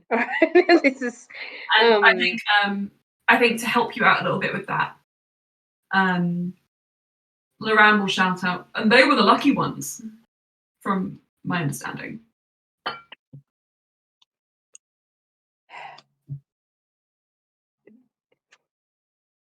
Ulster's on guard if anyone tries to stop or hurt Bluey. There is unrest somewhat in the crowd, but nobody has broken ranks just yet. And Bluey, Just before Yes. that, can I roll an intimidation check and just point to the sky and say, "You seen what I can do?" okay, go on. Okay. Please, Brian, he's very cool, but you don't need to intimidate people. Yes, I do. Too late. Yes, I do, Bluey. Very scary. Mhm. Hold on, I just need to check Ulster's intimidation. Could I have advantage based on how scary that is? I would allow this, yes.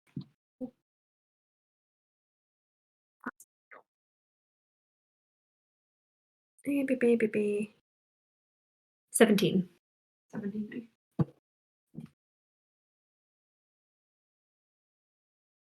As you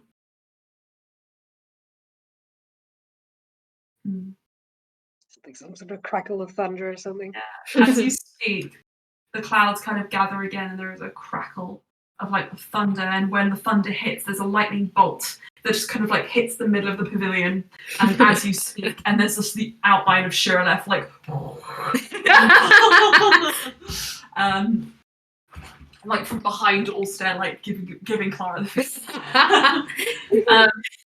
And it's sufficiently intimidating. And then Bluey, from behind you, you hear a voice say, "Forgive me, Bluey Sparks, but I do not believe you have any proof of this." Are we in a zone of truth? And as you, yes, but very quickly, you don't recognize that voice as anyone from the Tiamat side. You turn around and you see Finnegan leaning forward to speak. And he's looking at you with this expression of this very interrogating, kind of like stern expression, which you've never seen him wear before. Can you roll me an insight check? We do have proof, though, because we have one of the Sisterhood's victims here. Mm-hmm. I mean, I think I have an idea of what's happening, but this insight. If you have an idea as well, that's fine. You can act on your instincts. I just want to see if whether Okay, this insight check would be an 8, but I have the instinct that alongside wanting to not appear like Finnegan is colluding with Bluey. Yeah. Finnegan wants to perhaps shore up Bluey's kind of testimony. Exactly.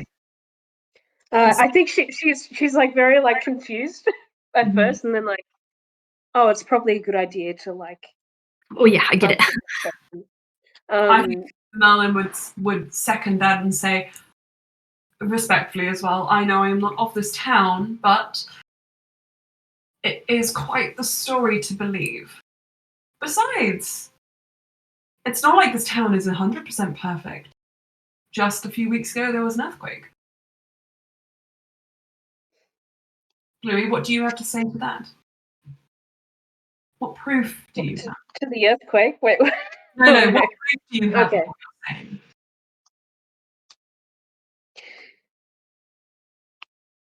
Mr. Litter, as a final question to you that you don't have to answer, is what I was describing about children somehow being used for the betterment of this town. Is that, to your knowledge, what you found out when you went through the ritual? He struggles to speak again. And Ulster, Valis kind of behind you just starts sort of squirming in his seat. Can I insight check Valis? Yeah. That is a dirty 20. Loran's holding him at the moment, but he's trying to struggle out of Loran's grip. You get the impression that he has something he wants to say. I'll just nod at Loran and offer my hand to Valis. I think Valis will trot over. And I'll lead him up to Bluey. Mm-hmm. We have proof. Valis drops his serious disguise. Hi, Bluey. Oh my god. Hello. I've been here this whole time. Well, for 6 hours. Does Mr. Litter do like a thumbs up or like a nod or a? The zone of truth does not compel truth, so he is choosing at this point to not speak. Mm. I'm also really bursting for the toilet, so Okay. I'm just going to go do that, and then Can we take a short break to get food? We're going to finish in like 40 minutes. Okay. Is that okay? Could we not take a 10-minute break to make noodles and then come back? Do you want to do that? I'm a bit hungry. Okay. 10 to 15? I feel like this is, is this an okay time to pause it? I know we're in the middle of the, are you sure? Okay. Yeah. 10 minutes or so. Okay. Sorry. We should get a print of our party when we finish the campaign. Yes, Anna, before you hit the button, Aelin. Oh, sorry. I'm eating nudes, so. I'm also but on the side. Nudes only on the side for the DM. So,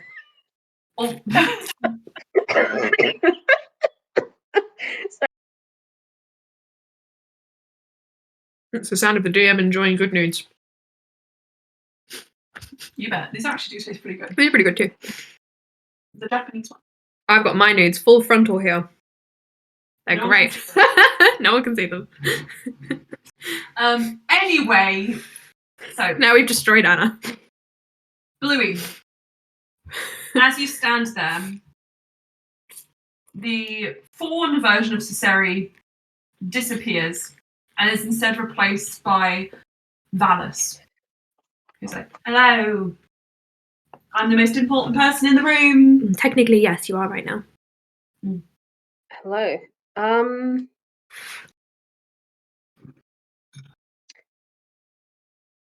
Nerio. Oh no, actually, Bluey can't say that because that is not Valis's real name.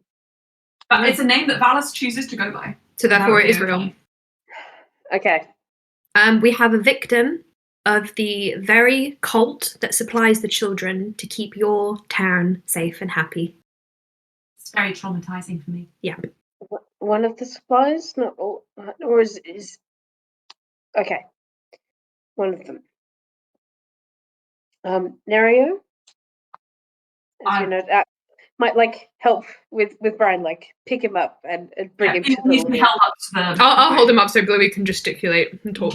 Okay, all right. He's not that heavy.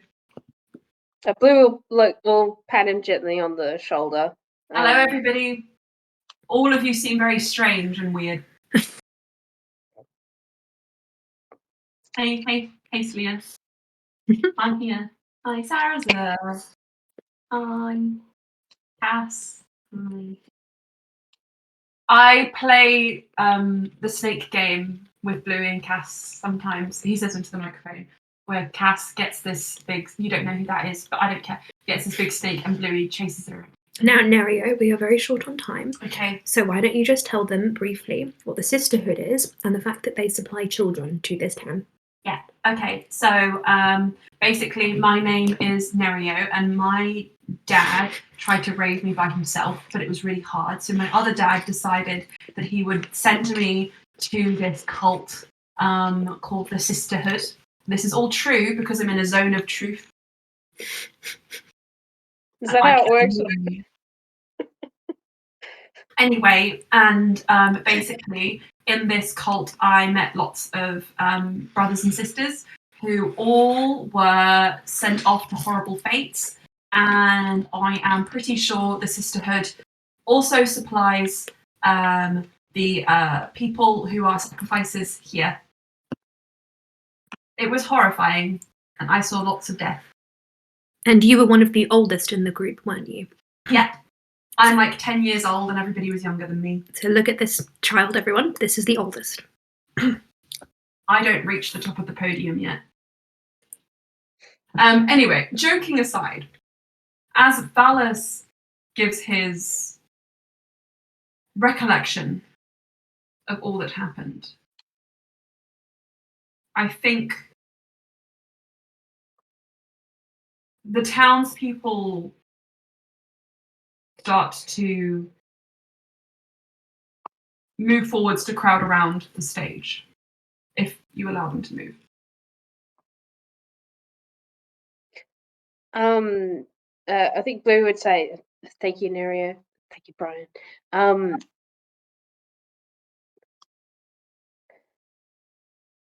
There's one thing I think I want to leave you with.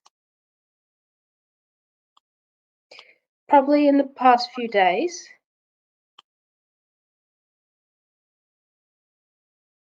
Actually, does Blue know? No, Solari has mentioned the fact that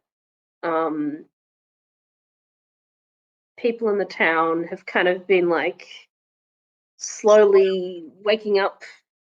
Yeah. Sort of thing. All right. Blue, if I want you to make me a perception check before you move on to this, just to see. I got to shoot on my shirt.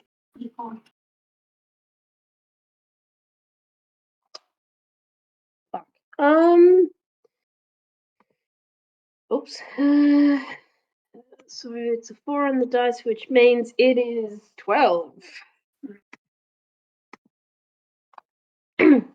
With a 12. As you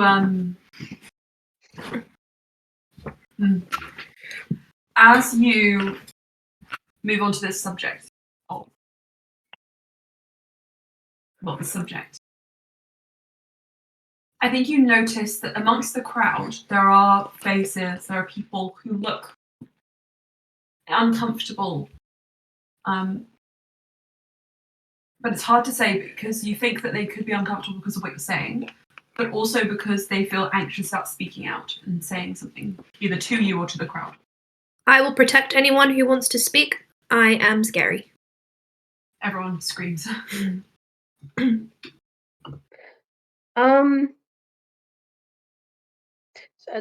What I meant there was, of course, there's the question bit. If I'm able to, I'm happy to answer any questions. In the past few days, I know I've been experiencing it. I've been seeing more and more of the faces of people who I don't recognize.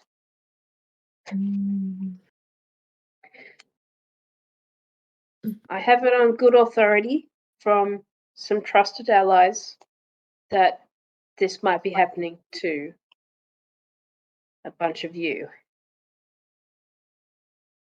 And I do want to say this. The Force constraining our memories is a strong force, no doubt about it. Like, how can whole people just be forgotten so well and easily? Wow. But that force. Sorry?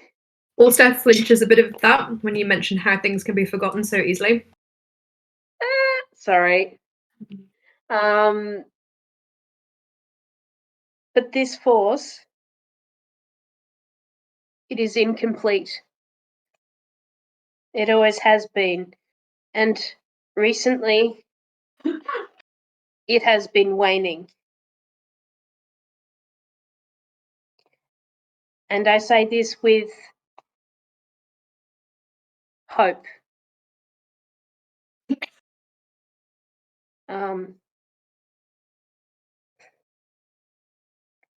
I'm hopeful that we as a town can work to resolve the harm that's been done to the children who are trapped, the people who've chosen to be forgotten. Well, okay, no, not chosen. The people who have been forgotten, and ourselves.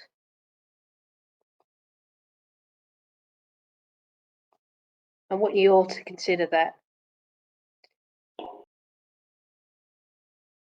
And then, finally, she'll kind of regard the people who are gathering, and I don't know, maybe a vibe check from them. How do they?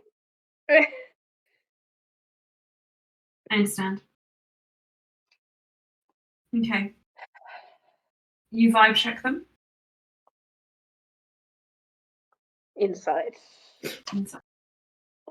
That's only a 4. Okay. Okay. But she says in a small voice, "How we all feeling after that?" The people who are moving forwards are those who are from your fairly unsuccessful vibe check. Yeah. I'll have unreadable expressions on their faces. Most of them stop just kind of a little bit short of you, but you get the impression that the time for being civil and sitting down and listening to what you say with a stony expression, not responding to you, is over. There is a sense of agitation, and from behind you, Clara Cereberos bangs her gavel and says, looking up at the bell, "Please do not approach the stage. Please return to your seats. Everybody will get a chance to speak." And Mr. Litter says, respectfully, "Clara." And he kind of takes her mic and says, "Actually, yes, what she said was true. Please sit back down. But you don't know what it's like." Shush. Who was he directing that to? Okay. Clara looks incredibly affronted, but it does seem to work slightly. The people who are agitated and coming towards you are now placated slightly and sit down. I think maybe maybe as Clara is sort of saying, please sit down. I think Bluey might actually come off the stage, like level with the people Okay. approaching. I don't know, like, I mean, she's not Bluey, reading their expressions very well, but sure. Bluey, as we kind of walk down Ulster, do you come down with Valis as well? Yeah. Okay, you three sticking together. From the crowd, a youngish person stands up, maybe like 30 years old or so. And they frown and they say, I don't know if this makes sense, but I think I had a sister. I'm pretty sure there's 2 rooms in my house. And I'm one person, I only need one bed. But I don't remember. And there's a kind of murmur from across the room as an older woman, like kind of wobbling, sort of stands and says, I think I was married once a long time ago. And then there's more and more of these people who kind of stand up and sort of speak the visions that have been coming to them. Lost loved ones, strange clothes in their wardrobes, extra people in their portraits, gaps and things that feel significant, but they can't quite put their finger on it. And the older amongst them, as you, Bluey, kind of voice this finally, seem to be putting all of this together. And then one of the representatives of the town says,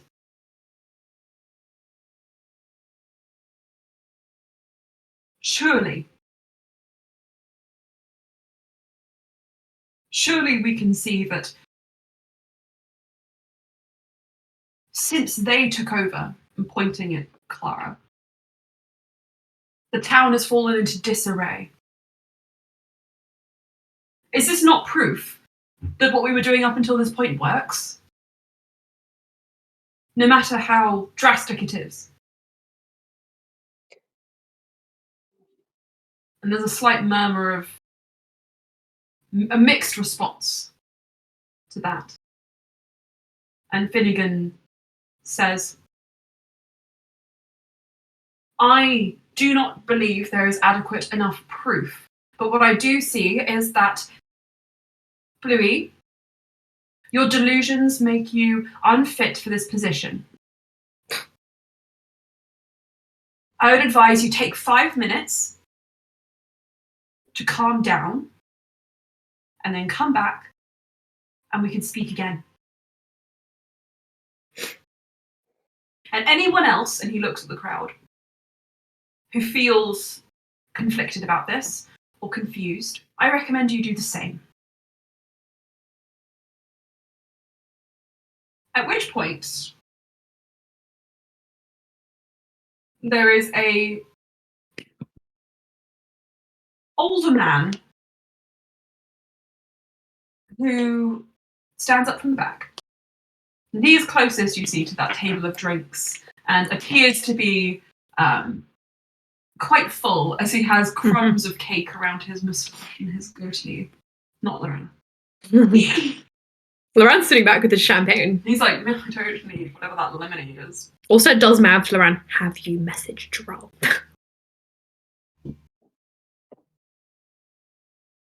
The oldest man says, this is preposterous. You bring this child, you don't know what lies you could have fed him. How do we know he's not lying? Because it's a zone of truth. Raphael leans forward and says, I can confirm that he passed and is not lying, yes. Yes, and also you've been eating cake and drinking those drinks. So that makes you kind of unbelievable. What do you mean? Oh, they're all poisoned. I ate some food recently at the Royal Napery and became inebriated and started acting not like myself.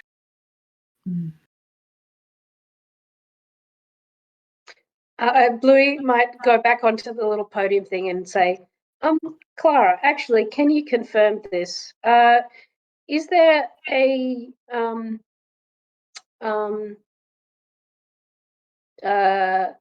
I want to say depressive in the kind of drug term? Is there a depressive effect or perhaps hallucinogenic effect to the air inside the Royal Napery?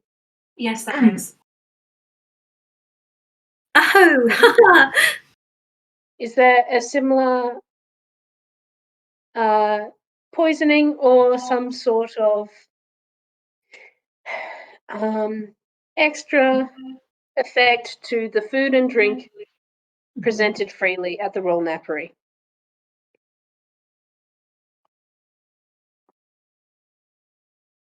I can neither confirm nor deny. which is basically a yes, just to translate. It would really need to be backed up by a medical. Slia!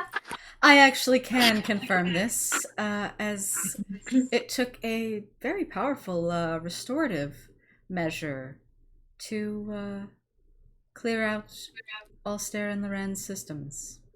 Oh, I just want to say as well, because I'm a foreign dignitary and you fed me that food, that could be a crime against a whole country. An act of war, actually. Yeah, my dad really likes declaring war, so. Oh, and I suppose I could offer to heal everyone of this effect. Oh no, babe, that would be not necessary. No, we'd have our own clerics. Raphael. And Raphael says, A mass heal should do it. Raphael, if you want to do a mass heal on the audience, with Slia's watchful eye to see how it's done. Go on.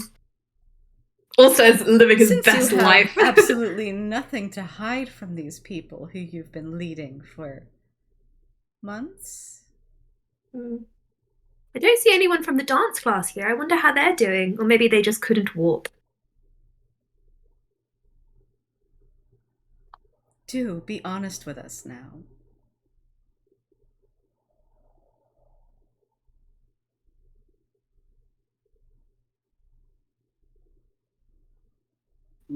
I suppose honesty is the best policy. Do you want to hear the funniest thing that just happened to me? Go on. My mum has just messaged me with a credit card charge of $800 and she was like, was this you? And I was like, no. And then 5 seconds later, oh, it was me. Sorry. Because I looked up the shop and I was like, Mum, this is a luxury clothing brand. I work minimum wage. Do you think I'm buying it? She was like, no, it was me. Oopsie. Fuck. Forgot about the $800 I spent. Oh my god. That's great, Mum. Thanks. Ah, Anyway, I suppose honesty is the best policy. it really is. is this Clara or Raphael speaking? This is Clara. Okay. Yes, This is Clara. Now that she is being honest, is the bell stop? Yes, the bell stops when Clara speaks the truth. I can only speak the truth. And nothing but the truth. she walks around the table with her microphone, and when it gets stuck, she pulls the wire and just holds it in her hand for a prop. She says, "Oh, everyone, hello. I'm, as you know, Clara Cereberos. I was on Dragon's Council. So was Sarah's actually. You can give a testament to your abilities. Sarah stands up. I can't. You can. She is inept. Oh, there you go. That's what I meant, Sarah said. Clara smiles and says, "It is an archaic notion that the temple of Tiamat and Tiamat's followers are inherently evil and up to no good. Yes, it is. It's just like the drow. Many of them are not evil and no good, but there are certain portions of them who are evil and no good, just as there are within any denomination within the planar system. Indeed. You do If I speak may, truth. Maybe sparks. none of us accused you of being, accused the church of being inherently evil. No, just you and your group. Nothing you said there specifically was a lie, but you perhaps aren't starting off responding to everything that you just admitted, you know. I don't Anyway, know. sorry. Poisoning people without their consent kind of does seem a little evil. And this is coming from me, a drow. We poison people with their consent. Nah. Also, I did know a good member of the Church of Tiamat. You guys killed him. I do not know what you were referring to or who. His name was Ender. Ashu? Yes. I knew this. Oh, Yes, you did. you know Elijah Ashun. That explains a lot. Do you currently know him?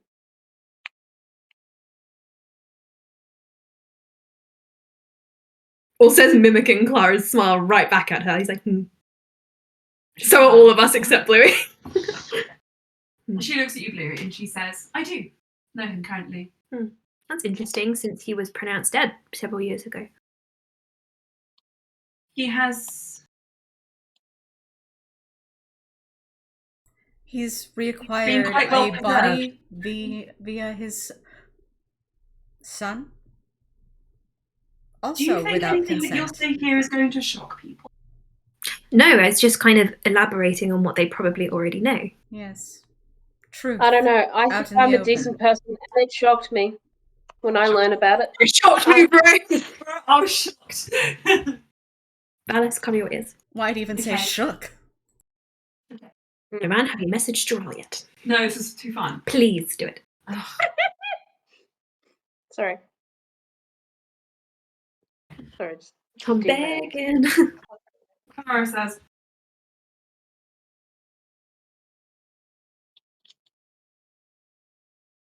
is what I've done, what my church has done, worse than what the people who follow Carmentrand wanted? Remember, what they wanted was to allow child sacrifices to continue and to make everyone aware of that fact and have to live with it, to preserve the prosperity of this one town. To the extent that when people from outside came in looking for shelter and help, they revolted against them violently. All of the residents of the Royal Napery were looking for that shelter, and we offered it. I think Sleer has a point to make. Yeah. Just because what was here was equally as bad doesn't mean that that's an opportunity to come in and make things worse. That's what Unless you- dictators do. I don't know, want the end of the world. My country was really not doing so well, but now we're trying to make it better. It could have made it worse. In fact, if things had gone a little bit differently, it could have been much worse. But here we stand.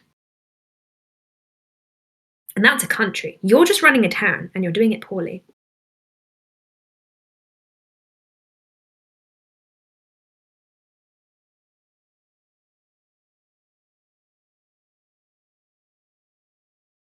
All right. If she casts anything, I'm ready.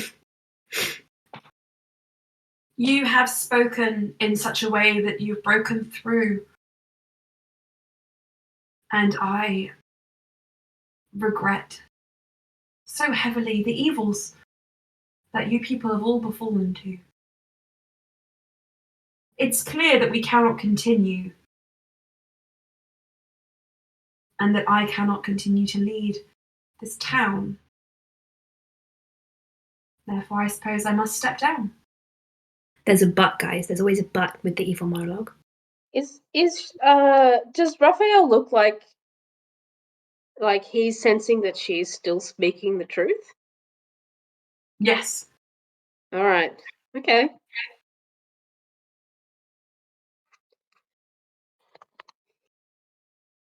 Allstairs raring to go. He's used to master She- manipulators. Puts down her microphone and says to the crowd,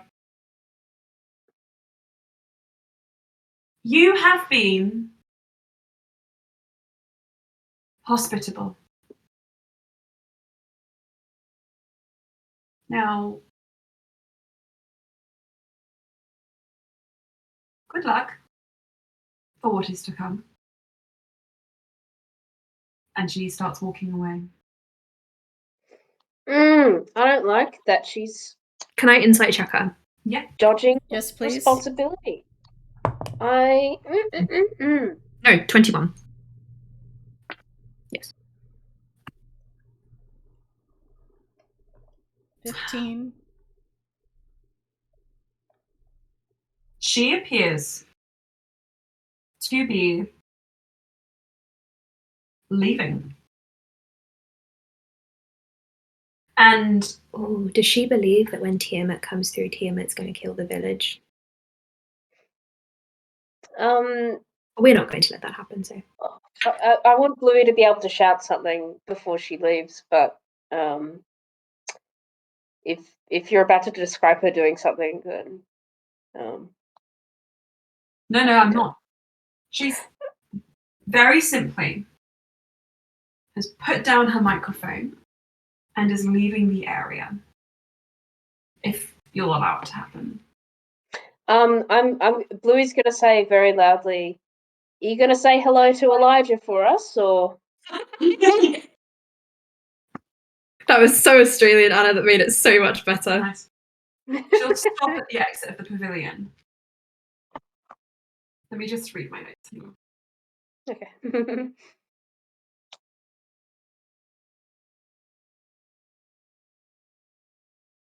Okay.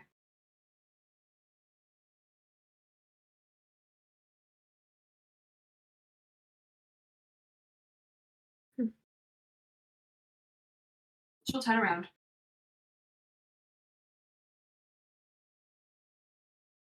I believe I have completed what I came here to achieve. There was a vacuum. There were people that needed assistance. Assistance which my church readily provided. By making them dance to death and making them comatose for a year.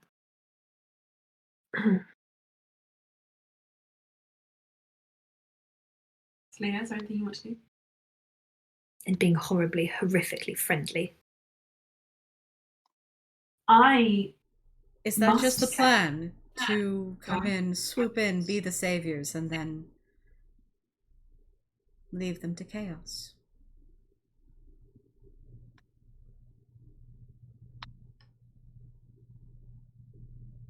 See how they fare on their own.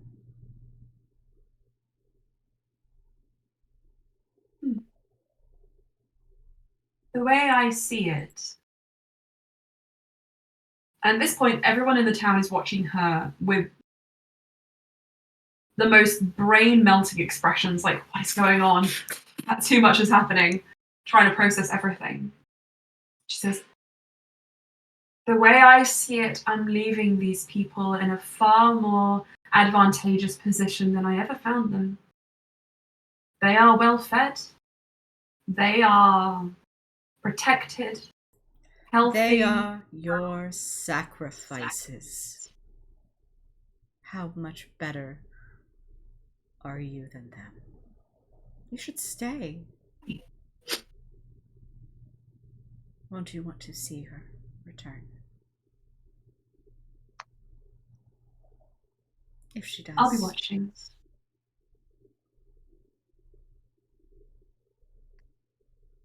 Louis, what's the population of Melas? Oh, I don't know. Excellent. How many people, sorry? 100 per head? No. I'm joking. What's the? Do you have a rough population or? Yes, roughly 600. The majority of which are here. Oh my god, 600? Shit. Okay, a little hamlet. It's small. It's a small place. But it's very self-sufficient. Maybe there were many supernatural more. degree. Bluey. Bluey. Mm. Bluey. Mm. As Clara's just there. I think I can protect your people just in case anything happens in the next 24 hours. Just saying. If you've got it in you. Oh, yes. I'd appreciate that. Goodbye, Clara. You will not be missed. She smiles and says, I think it's safe to say this meeting is over. Yeah. I would encourage The bell all starts in ding-dong. attendance to remain calm. And when she says that, you notice that almost everybody in the room, stands up and starts filing away. Just leaving in droves. Is it because of the food? Right. Well, goodbye, Clara. Also, we'll turn to Bluey. I can create a safe place for 24 hours with the power of Sylvanus, but you need to get everyone here. And we have a countdown to when Loran comes back, so you need to do that before nightfall. Mom says Val rushes up from the audience and is just like standing amongst you and just says, what happened to the plan? Well, now we have another issue. I'm going to create a safe place for everyone in Melas for the next 24 hours, which gives us time if dragons end up raising the entire country. But we only have a certain amount of time before Loran gets his memories back. I don't know what this means. Which would not be good for many people here. So we need to gather everyone in Melas, treat them for whatever this food's done to them, the mind control, and get them all into this safe place. Sarah says, so just the usual then. Yeah. I will start just coordinating where it's going to be. Okay. Now. And Loran, contact Gerald. Yes, I know. Anyway. Now, do it now. If I heal them, I can treat them, but it would be better if Raphael were to do it. If what? If I were to treat them, like, it's possible I won't get that spell back. And that is the most powerful magic I have. Raphael? Hello. If I give you... I was immensely confused by everything that happened here today. He's still speaking to his microphone. Raphael, put the microphone away. Okay. If I give you the best dildo you've ever seen in your life, will you heal the city of Melas? Are we talking Bad Dragon? Yes. Fuck. Sleia looks like she's just like, I hate that is a bargaining tactic. That you should just have to offer somebody something to save their town. No, they're not going to save their town on their own. They got to have the best. I'm Yeah, so... but if you like that one that's like Tiamat has the 5 ends. has the 5 ends? What? You don't even have 5. Okay. Yes. You think? Also, just like, even I'm stumped. Loran, do you think you could make something like that?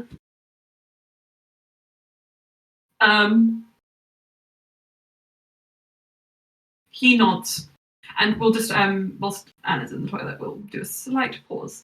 I'm going to describe this scenario of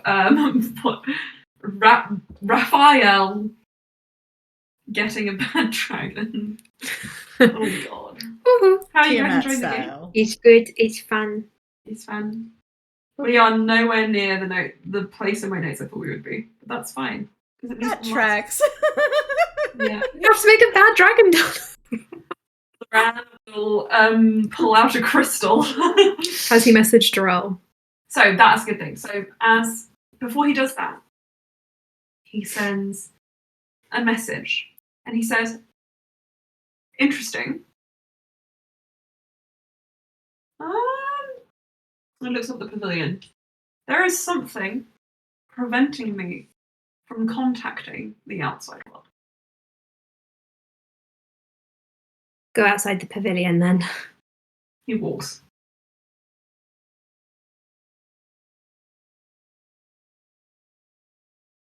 No, he keeps walking. No signal. I'm just trying. We'll still pick up Valis and follow him. Okay. You end up walking as close as you can to the cliffside before you get any I was like, significant signal here.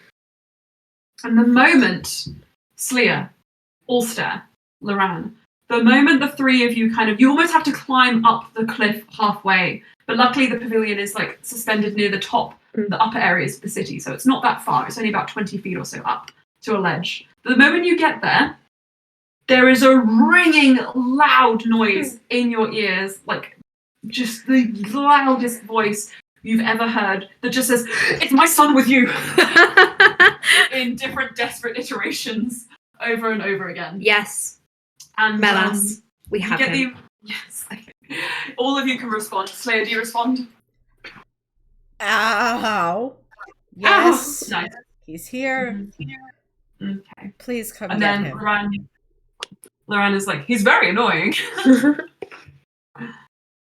And as you kind of send off your replies, I think they're going to choose one of the three of you. Ulster, in your head you hear Gerald's voice, and Gerald just says, I have been trying to contact you for hours. Where is my son? We're in a no contact zone. We had to climb a cliff. He's fine. Melas. If he's in Melas, he is not fine. And you just hear like a buzzing noise as the mode of communication that kind of cuts off. Wait, how did you lose him? Rift. Remember? He climbed through. Yes, but weren't you keeping an eye on him? Cool.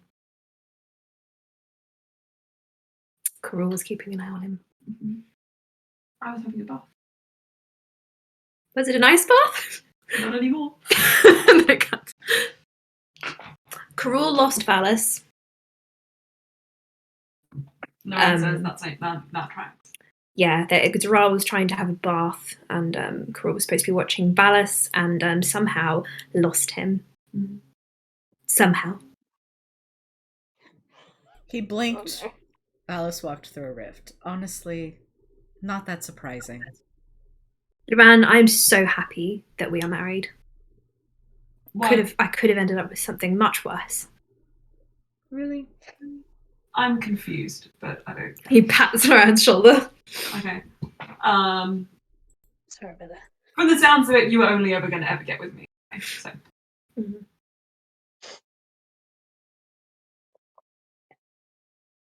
Bluey, you find your friends halfway up a cliff, trying to contact Gerald and Carol about the Valis situation. Meanwhile, Has anybody seen my son? all of you watch as the people of Melas start filing out in like systematic formation almost from the pavilion. Raphael. Raphael is amongst those who are moving. I thought you said you could cast it. Oh, sorry, no, never mind. I'm incorrect. I thought you meant Leaf Litter for a second. Leaf Litter, Bluey, is amongst those walking. Raphael. Quick, kill them before they drop like lemmings off cliffs. Sorry. Not to lemmings. Oh dear. They don't do that. I'm sorry. I hate Disney. It's okay. Oh. Do you want a hug? They tried to cling on to the edge. Lemmings. It's okay. I'm fine. Just your regular DM stuff. Don't look that up if you don't know what it is. It'll ruin your life. Like it did mine. Anyway, no, stop it! Don't look it up!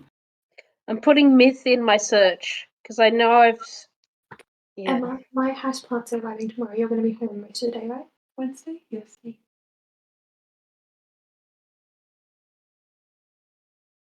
You guys looking up? Don't look it up. Yeah, that's awful.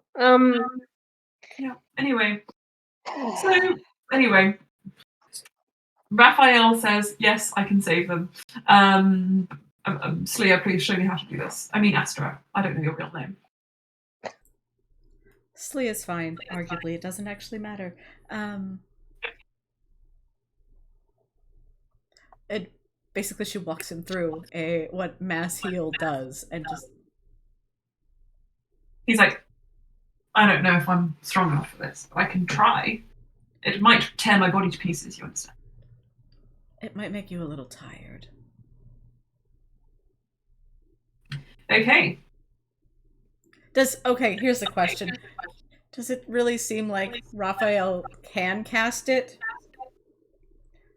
Or if Slea's gonna have to provide the juice for this big powerful magic spell? Okay. Hang on a sec. Let me just read something else. Okay. Because Sleia does remember a time when she was allowed to upcast or cast something that she wasn't physically capable of doing and just gave herself multiple levels of exhaustion. But she was like, well, that was worth it, so. Sleia, when it comes to 9th level spells, though. Yeah, no, that's valid. Sleia might have to do this herself. No. Well, what I was going to say is everyone here is a civilian. So 70 HP. Well, no. Because so the way mass heal works, which is super cool, is that as long as you have everybody gathered around you in a 60-foot radius, you can heal 700. You have a pool of 700 HP, so you can do 1 HP for each of the 600 people. Yeah, all the effects should be ended. Yep. Right. Which is essentially what Slea's been doing every day at this point. Well, you could take an 8-hour rest and then we could leave in the evening. I think, right, before you do this, Sarazar is going to step in and he is going to say, I have watched the two of you save very selflessly every single person that you've come across. And it's incredibly noble of you. And I myself advocated and helped you with that. But there comes a point, and Bluey, I'm really sorry that I'm saying this now, when these are the people who you grew up around, where you have to decide where your magic is best spent. And if we're going into the Shadowfell, I won't be able to gain those reserves again, and I just want to keep you all safe. There is no guarantee that you'll end up in the Shadowfell, first of all. But secondly, to all of you, I'm not saying this just to the two of you. If you choose to act now, and we lose, you'll never forgive yourselves.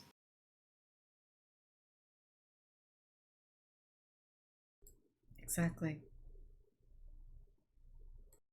No, what I'm saying is these people, from the sounds of it, are going to be Tiamat's banquet tomorrow. So we need to. And if we lose, nothing will change. Stop her. Yes. Where are they going? Back to their homes? You look and you can start to see that is correct. They are starting to head back to their places of residence. Ulster, I don't know what your magic is, but do they have to be free from this mind grip for you to cast it? I mean, how big is the city? The city is about. I'm trying to think of this in terms that are easy to fathom.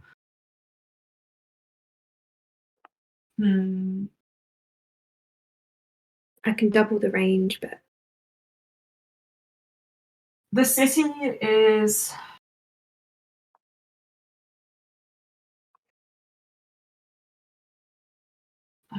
It's hard to describe. About the size of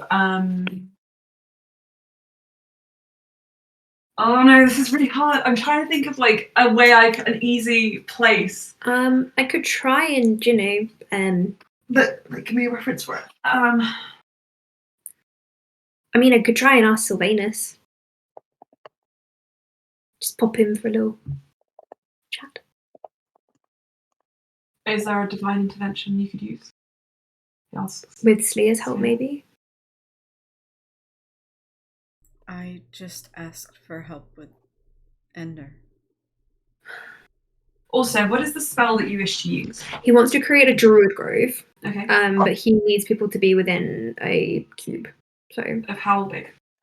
well, if he doubles the range, it will be about almost 200-foot cube. Okay, hang on.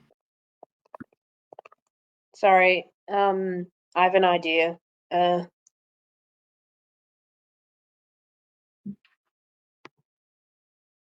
Yes. I think I want to. If Clara only just left the pavilion, I would like to step outside and call out for her if she's visible. Yeah. So it's a 200 square foot cube for your druid grove. If I double the range, yeah. Okay. Now a 200 square foot is the size of a one-room apartment with a double bed to fit in it. No, 200 on one side, 200 on one side, 200 on one side. So this is, for example, a look of 300 square feet. No, hold on. Let me read this well. Yeah. No, sorry. It's not square foot. It's each side is that long. A 200-foot cube? Foot cube, yeah. Sorry, not square foot. It says in the spell. So each side would be... The only reason I'm looking that up is so that I can... So it would actually be... Anna, what's the math on that? Oh, how many square feet? 180 feet one side, 180 feet one side, 100 each side. Is it 180 times 180? I'm just looking this up so that I can have an idea of whether the city will fit in it or not. Hold on. If I'm correct, it's 32,000. Okay. May I 400 square. put something out there that we may not need to do all this maths for? Yes. Sarazar's right. If we don't stop Elijah, then everybody falls, not just Melas. I can get this spell back. It's not going to have any impact on me. But okay. If we leave now... Oh, it only takes 10 minutes to do this. Okay. I'm going to say, looking up the rough size of 30,000 square feet, I'm just going to show you what that is.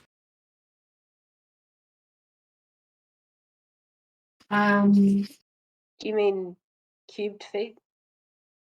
Yes, that's what I mean. Okay. You see this really beautiful large home and all the greenery around it? Yep. So, I'm willing to bet that is about half the size of Melas. I will start the Druid Grove in the most populated area of Melas, and I will make the exception that people from Melas who are not in the core Church of Tiamat can get in. Okay. And I will start casting it. Gotcha. Okay. So, the Druid Grove. So, obscured... Hold on. Obscured with solid fog. Wait, how many effects can I do? Oh, all of these. Okay. The 5-foot squares on the ground filled with solid. So solid fog around it. Mm-hmm. Grasping undergrowth. Okay, so I have to choose between all of these different things. But basically, it is warded by nature. Yeah. And there are grove guardians, so I can pick certain trees in the area to basically guard the area. Oh, and I can choose an additional spell effect. Okay. I'm going to put up a wind wall on the 2 main areas into the grove. Just in case a dragon happens to be, flying. Mm-hmm. Gotcha. So there's 2 wind walls over it. Okay. So, everyone, as Ulster casts this spell over the next 10 minutes, you see this fog beginning to rise up from the ground. And Bluey, at first you think, this is the mists. Surely not. However, it's not. It has a distinct kind of mossy smell that you've come to associate with Ulster. Sexy. And a protective aura around. Wind begins to pick up and turbulent at the top. And you see a cyclone in the clouds kind of beginning to form a funnel of blue sky above this druid grove. Now, it takes 10 minutes to cast. Bluey, you watch Clara Cereberos is now so far ahead of you in the crowd that it's a little bit hard to pick your way through to her. If she walks over it at any time, it will smack her. The Grove Guardians will get her. Yeah. Blue would excuse herself as she's sort of pushing through people. Yeah. I'm sorry, I'm so sorry. Clara! Clara will look over at you, but keep walking and allow you to match your pace to hers, so you're side by side. Did you just order those people out? They're going home. The meeting's over anyway. They've had their fill, Bluey. Can you call for them to stop by that mist over there?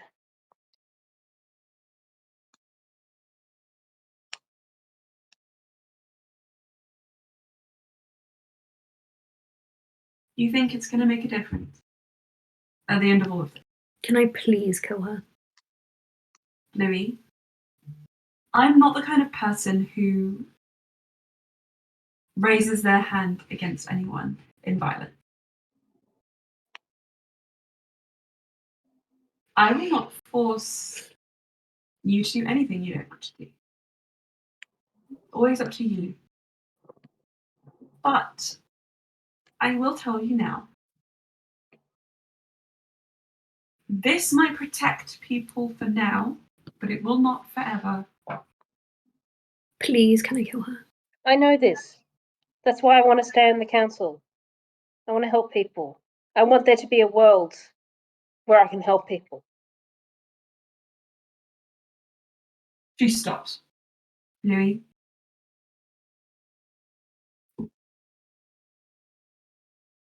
We want the same things.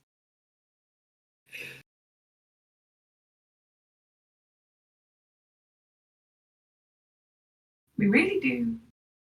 Please, Emma, can I throw her at a Grove Guardian? I'll tell them to go in there. This is John But you see Cena. the Sorry. next The GIF hasn't loaded yet. That's okay. I'll tell them to go in there. But if you survive whatever is coming for you, then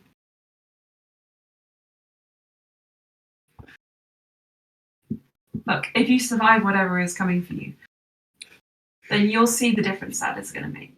Can I please throw her at a Grove Guardian? Clara, I would like Please. to thank you for this last act of hospitality you give to the town. And Bluey turns back. It'll surely be my Presuming- last act, I assume. She turns around and says hello. She is going to look at you, look at the people, and then just a very loud voice says, "You all live in the centre of town now."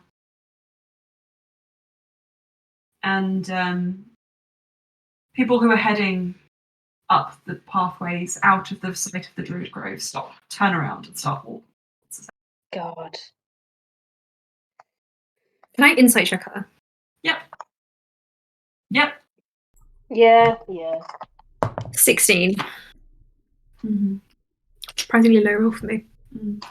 22. 22. 19. Yeah, but guys, I rolled a 5, okay? Me last insight check.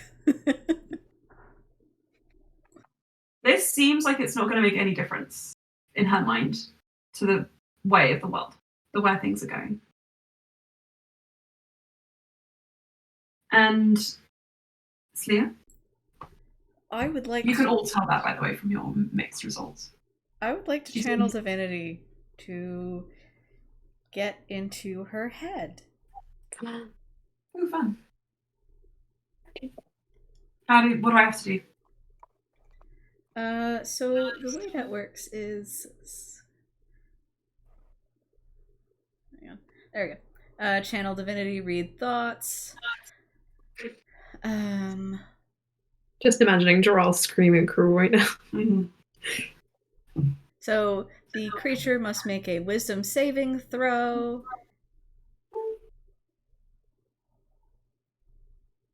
And I can read its surface thoughts. Okay. You just sent me a message saying he's back from holiday. That's so bizarre. He wasn't gone for 3 months. Idiot man. Does he want to come over? Yeah. Should we just tell him he can come anytime this week? Yep. Because we just won't be here on the Thursday and the Friday, so he knows. So. Also, to continue on that, there's an extra effect, which is actually why Slee is doing this. Yep. During that time, I can use my action to end this effect and cast a suggestion spell on the creature without expending a spell slot. Gotcha. And the target automatically fails its saving throw against the spell. Gotcha. So, Clara's surface level thoughts. Oh, she failed? She failed. Oh, cool. So, Clara Cerberus does not feel as painfully happy and pleased as she always shows herself to be. In fact, her face hurts a little bit. You've met loads of different kinds of people before, of all walks of life, all different beliefs and values, and you know when to recognize the signs of a brainwashing too far. And Clara's thoughts fit that bracket quite well. She rehearses everything that she says out loud in her head first. And it's funny because as she kind of walks through and like kind of talks to the other council members who kind of like find themselves in the middle of all of this, you can hear what she's about to say almost before she says it. She is slightly irritated by the way things are going, but the large feeling is of a slight satisfaction that everything is kind of happening as it should be.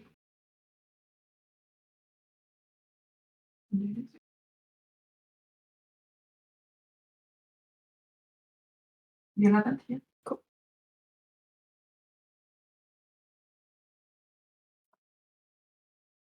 And that's that. Yeah, so Sleia attempts to kind of catch up to her and just says, you know, I think that after looking after these people, you should continue to look after them.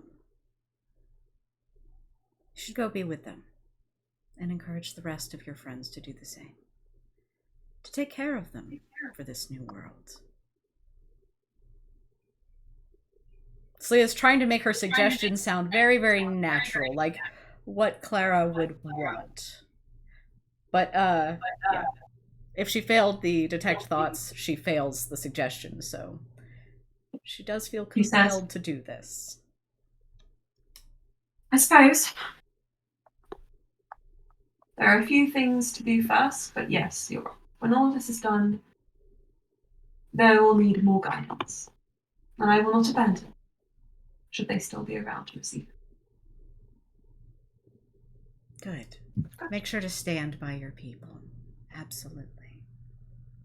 I will, certainly. Are you trying to get her to go near the grove? Oh, I'm trying to get her to take everybody, including all of her followers, into the grove. So the idea being everybody's in this together now. In that case, would Brian not have the exception of I think Slia knows this is going to hurt them. Wait, sorry, what? She wants her to take all her Interesting. followers through the grove. Yes. Okay. Then they're gonna get whacked by the Guardian Grove. Slay is encouraging them that if Tiamat's gonna eat these people, they will be included. Let me just check if that's gonna happen. Could the trees give them a very painful glare? Or or maybe No, he's already given the order. yeah, So people in Melas who aren't part of the church and don't mean harm to the town are fine. They don't even see the fog. They're just protected. But everyone else who's trying to come in, if they're not part of that, then they're gonna get fog. They're gonna be grabbed by grasping weeds, which is the entangle spell, and the Grove Guardians are gonna be like, hey. So they're gonna just be like strung up on the outside. Yeah, they'll probably pick them up and hold them. Like in Vecna's. Yeah. Yeah, they're just like, Oh, well. name's not on the list. Your name's not on the guest list. Back of the line. I suggest. That was the tree. Yes. Also, it's like, good job. Good job, trees. Yeah. There isn't much more from her out, but she does keep moving. I was going to originally interpret your suggestion as you saying you wanted her to stay in Melas at the end of everything if Tiamat comes, but that's not what you're saying. You're saying you want her to go. You're specifically you want her to go in the grove. Would like her to go and help the people of Melas to the best of her ability. Which is by getting strung up by a tree. If that is what it I is, will then that is interpret what this it is. widely. She disappears off, and when you see her next, you do not know. But Monstersfeld is like behind you now, like a feral little animal, and says, "What is the plan here?" Oh, we can leave now. Okay. Also flops onto the carpet. I need to recover my spell slot. Shush. Would Tyrese is Tyrese visible? Tyrese now. Okay, I must be honest with you. I am afraid this is quite sad.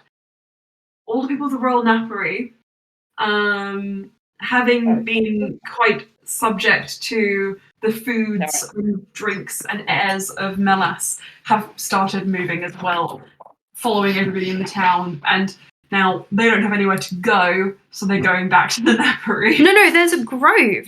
But the grove would encompass this area of town. Yes, but they could just nestle in some trees if they want. The Druid Grove.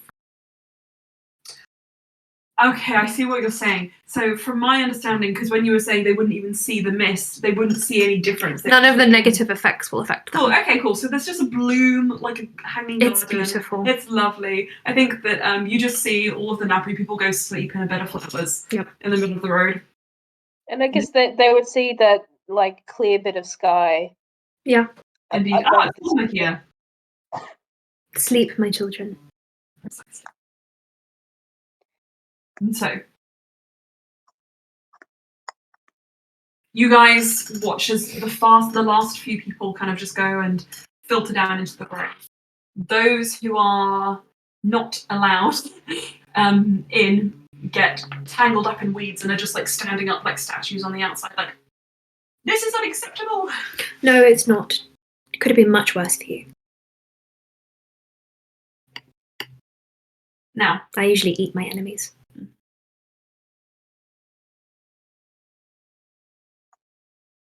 Blue's like, oh. Finnegan runs up to you, being a council member, and says, "I'm sorry, I didn't enjoy that." I'm guessing you were playing bad cop. Yeah, I'm not very good at it. I don't know. You convinced me at first. I mean, anyway. Bluey hugs him tight. No, I think you did well. Yeah. He hugs you back and then looks to the lot of you and says, "Off you go then." Goodbye. And Merlin, beside him, gives each of you a hug. Make sure you give Loran an extra big hug. It's probably the last time I'll let you hug him. Okay. And he does. And Mirana's like, ha, hugs. Oh dear. He pats him. Mm-hmm. Everyone enjoy your Loran hugs. Get them while they're not dangerous. Chris hugs him and is like, but then they enter the grove and you file down the stairwell and through the city with Valis in your arms. Yes, your dad is going to come get you presently, Valis. Mm-hmm. But until then... And you make your way towards the coast. Is there anything you guys would like to do before we wrap up for this week? I think Ulster might give Valis to Bluey because his arms are getting very sore. I can imagine.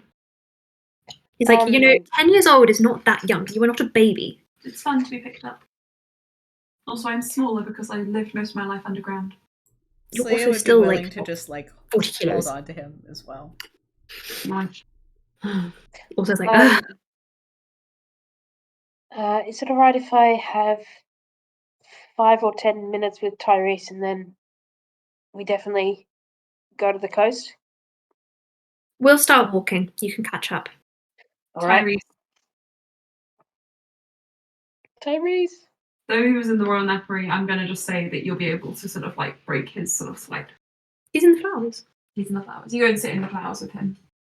I might just run to the shower to wash my hair because I'm being very conscious. So I say, cool. Okay. Love you guys. Bye.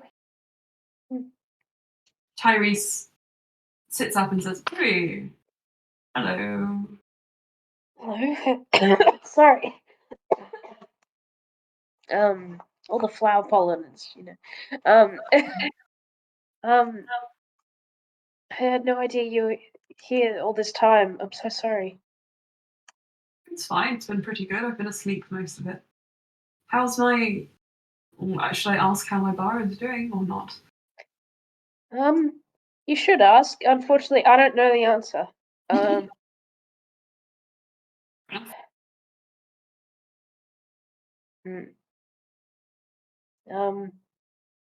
Is it right if we just say that Sleia mentioned to Bluey that Tyrese wanted to speak with her?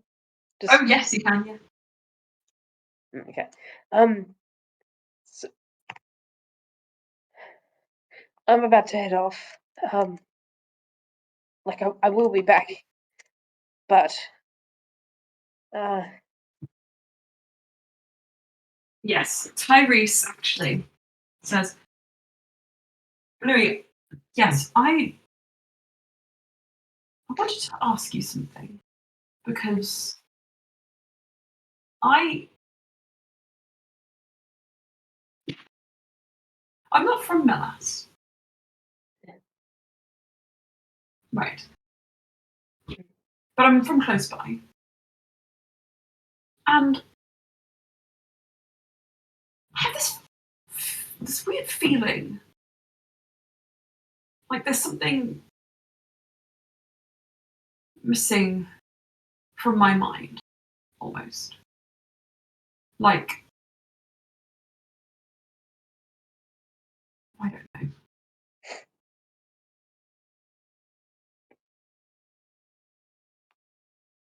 do you remember where you grew up? Just over the mountains from here. It's 2 hours by foot, maybe 3.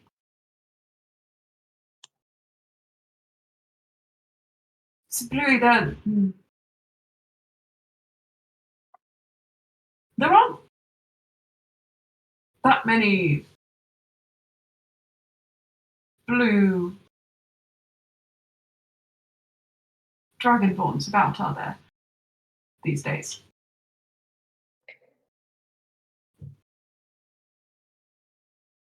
To my knowledge, the only blue dragonborn that Bluey's come across is Lapis. Yep.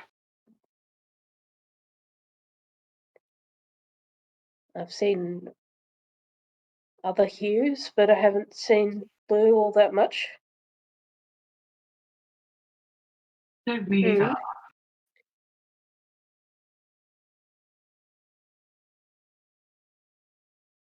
We just like stare at each other like so strangely, like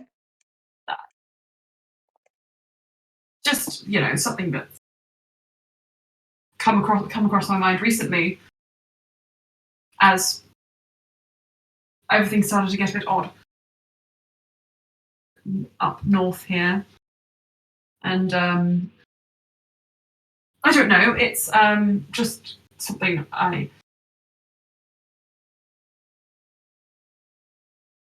How old are you? I don't know. So in my mind, I'm thinking brother from another mother. But I don't think Blue says that. I'm 21. You don't look that much older. I mean, I don't want to presume your age. I'm actually quite advanced. I'm like a little bit more. But dragons,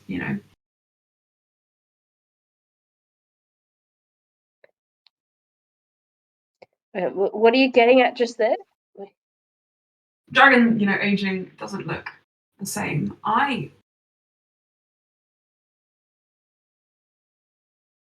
And so you just mentioned about you don't really know exactly when or where you were hatched.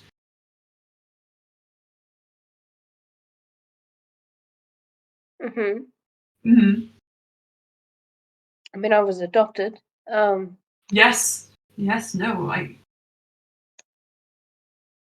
would really love for you to catch my drift. Wait, no.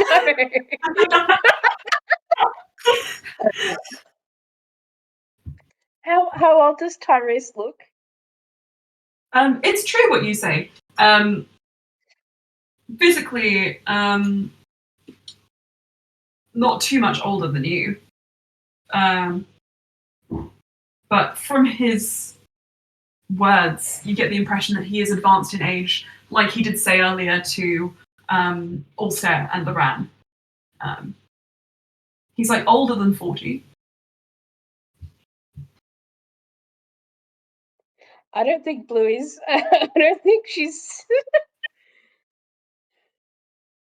Right, Bluey, I'm going to lay this really out on the line for you. I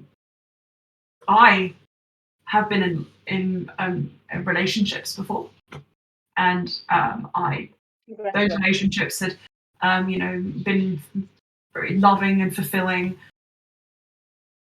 and it's very sad. I thought that I was not capable or able to have a family of my own, but I think I might have been mistaken. You see, because I think maybe that might have been foggy things playing with my brain.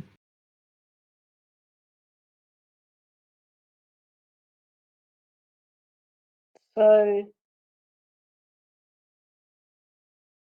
do you think you had a child who lives here, but you couldn't remember, or that you didn't know about, or Yes. I can't see the straight face. Is it possible? Yeah, Emma. Yeah. Yes, Bluey. That's Bluey. Bluey. Do you think we might? Do you think? Do you think? Maybe. Bluey looks at like the hue of her blue scales, and like looks at Tyrese's,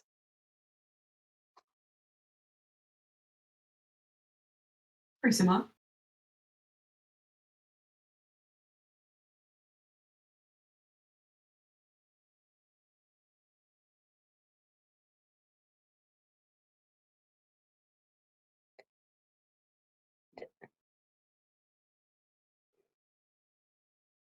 So the fogginess you were talking.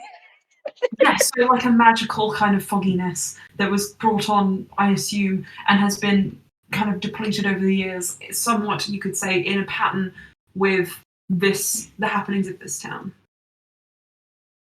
Yeah.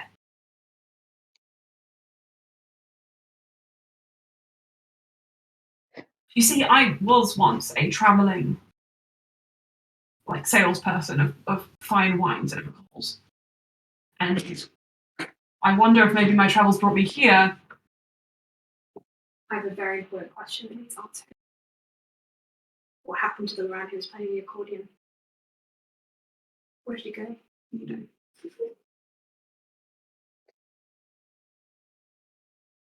Traveling. Louis, you need to hear this conversation. But Louis says, I'm not saying that I'm your father, but I think I could potentially be your father, Louis. What? My God, there's your daddy-in-law.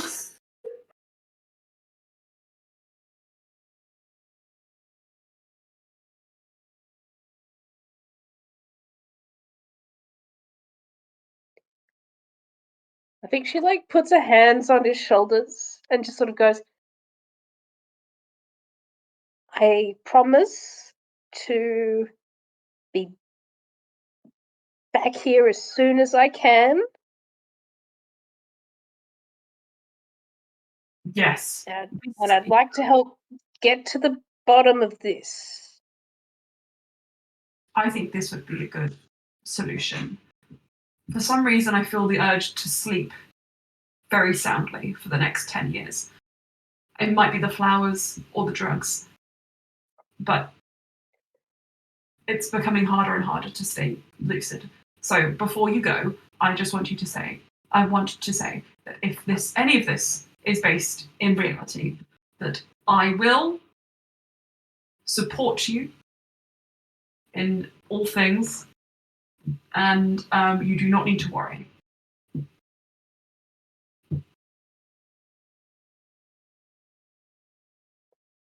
And if this is, I will support you. Thank you. Would you like to shake hands? Yeah, Bluey does the sort of handshake that's like, very kind of like, so like, not like forceful, like ouchy, but like the kind of like I'm 40. the sort of like masculine handshake Yeah. between men that is like a bit awkward or something, and maybe just like a firm like pat on the back. Okay. Bluey does not know how to be normal. Good. No, that's fine. Yeah, I'm also Bluey. I don't. You can also just be like, no, this isn't for me, and that's fine. Okay. Goodbye. Okay. Bye.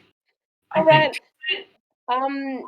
Best of luck. I'll do my best, and I'll hopefully see you soon. Bye bye. Tyrese, where's Dad? Oops. I think as you run away, Bluey, do you have any thoughts or any vibes? My dad was giving me dating advice all the way back in his tavern. He really wasn't that. No. The other parent. Doesn't always need to be two. I'm so confused. Look at your face, it's so fun. Is Bluey a cave baby? Oh my gosh, yes. Oh. Aren't all Dragonborns cave babies if you see the eggshell as the cave? How do you lay an egg? Gonde's gonna find out. No, Ruby position. We'll see. Maybe Gonde's about Well, to be your dad. That's too much bad dragon. Maybe Raphael will end up being Bluey's dad. Because of the bad well, it's possible. Yeah. Anyway, we don't have to bring in fanfic tropes. The biological kid to be possible. What did you want to say, Anna? Sorry? Well, we don't have to bring in horrible fanfic whatevers. Don't worry, no, I'm entirely joking. Don't worry. I would Okay. never bring that in. This is only ever as a joke thing. The reality is, you've just encountered an NPC from like session 1 who is a blue dragonborn about twice your age.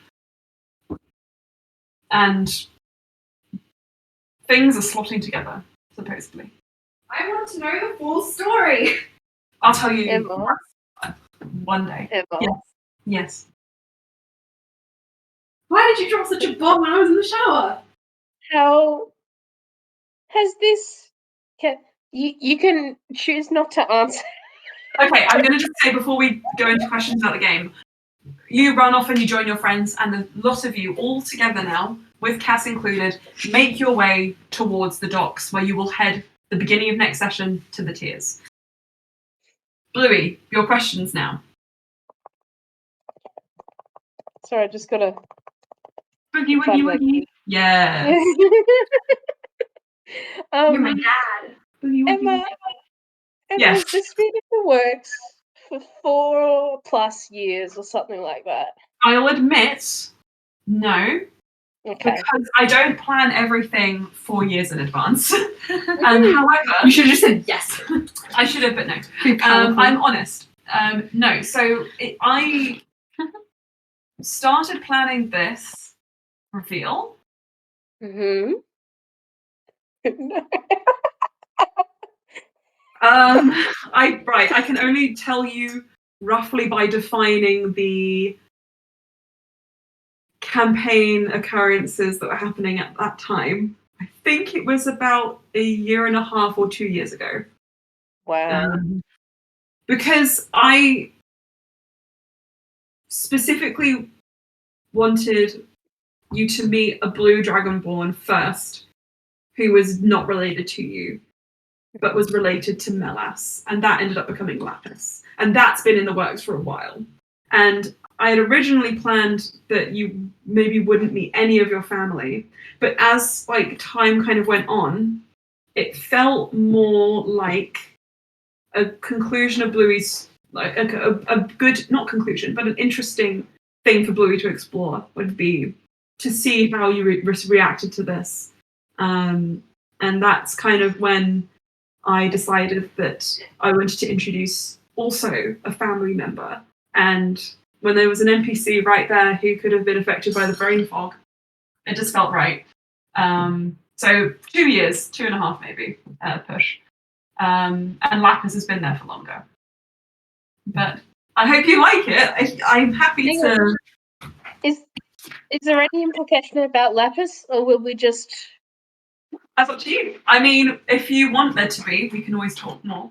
But at the moment, there are still obviously things to slot into place, stories to tell. So I'm not going to necessarily. Very happy with how things are. Wow.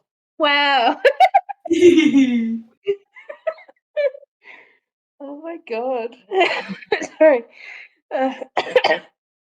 Also, the reason why he was going to tell you before the meeting started was because after coming out of the Royal Napery, that was probably the only thing that he could think of was like, oh my god, I need to like get to Blue, but you weren't there immediately and we ran out of time for it. So I'm glad that we managed to get it in at the end here.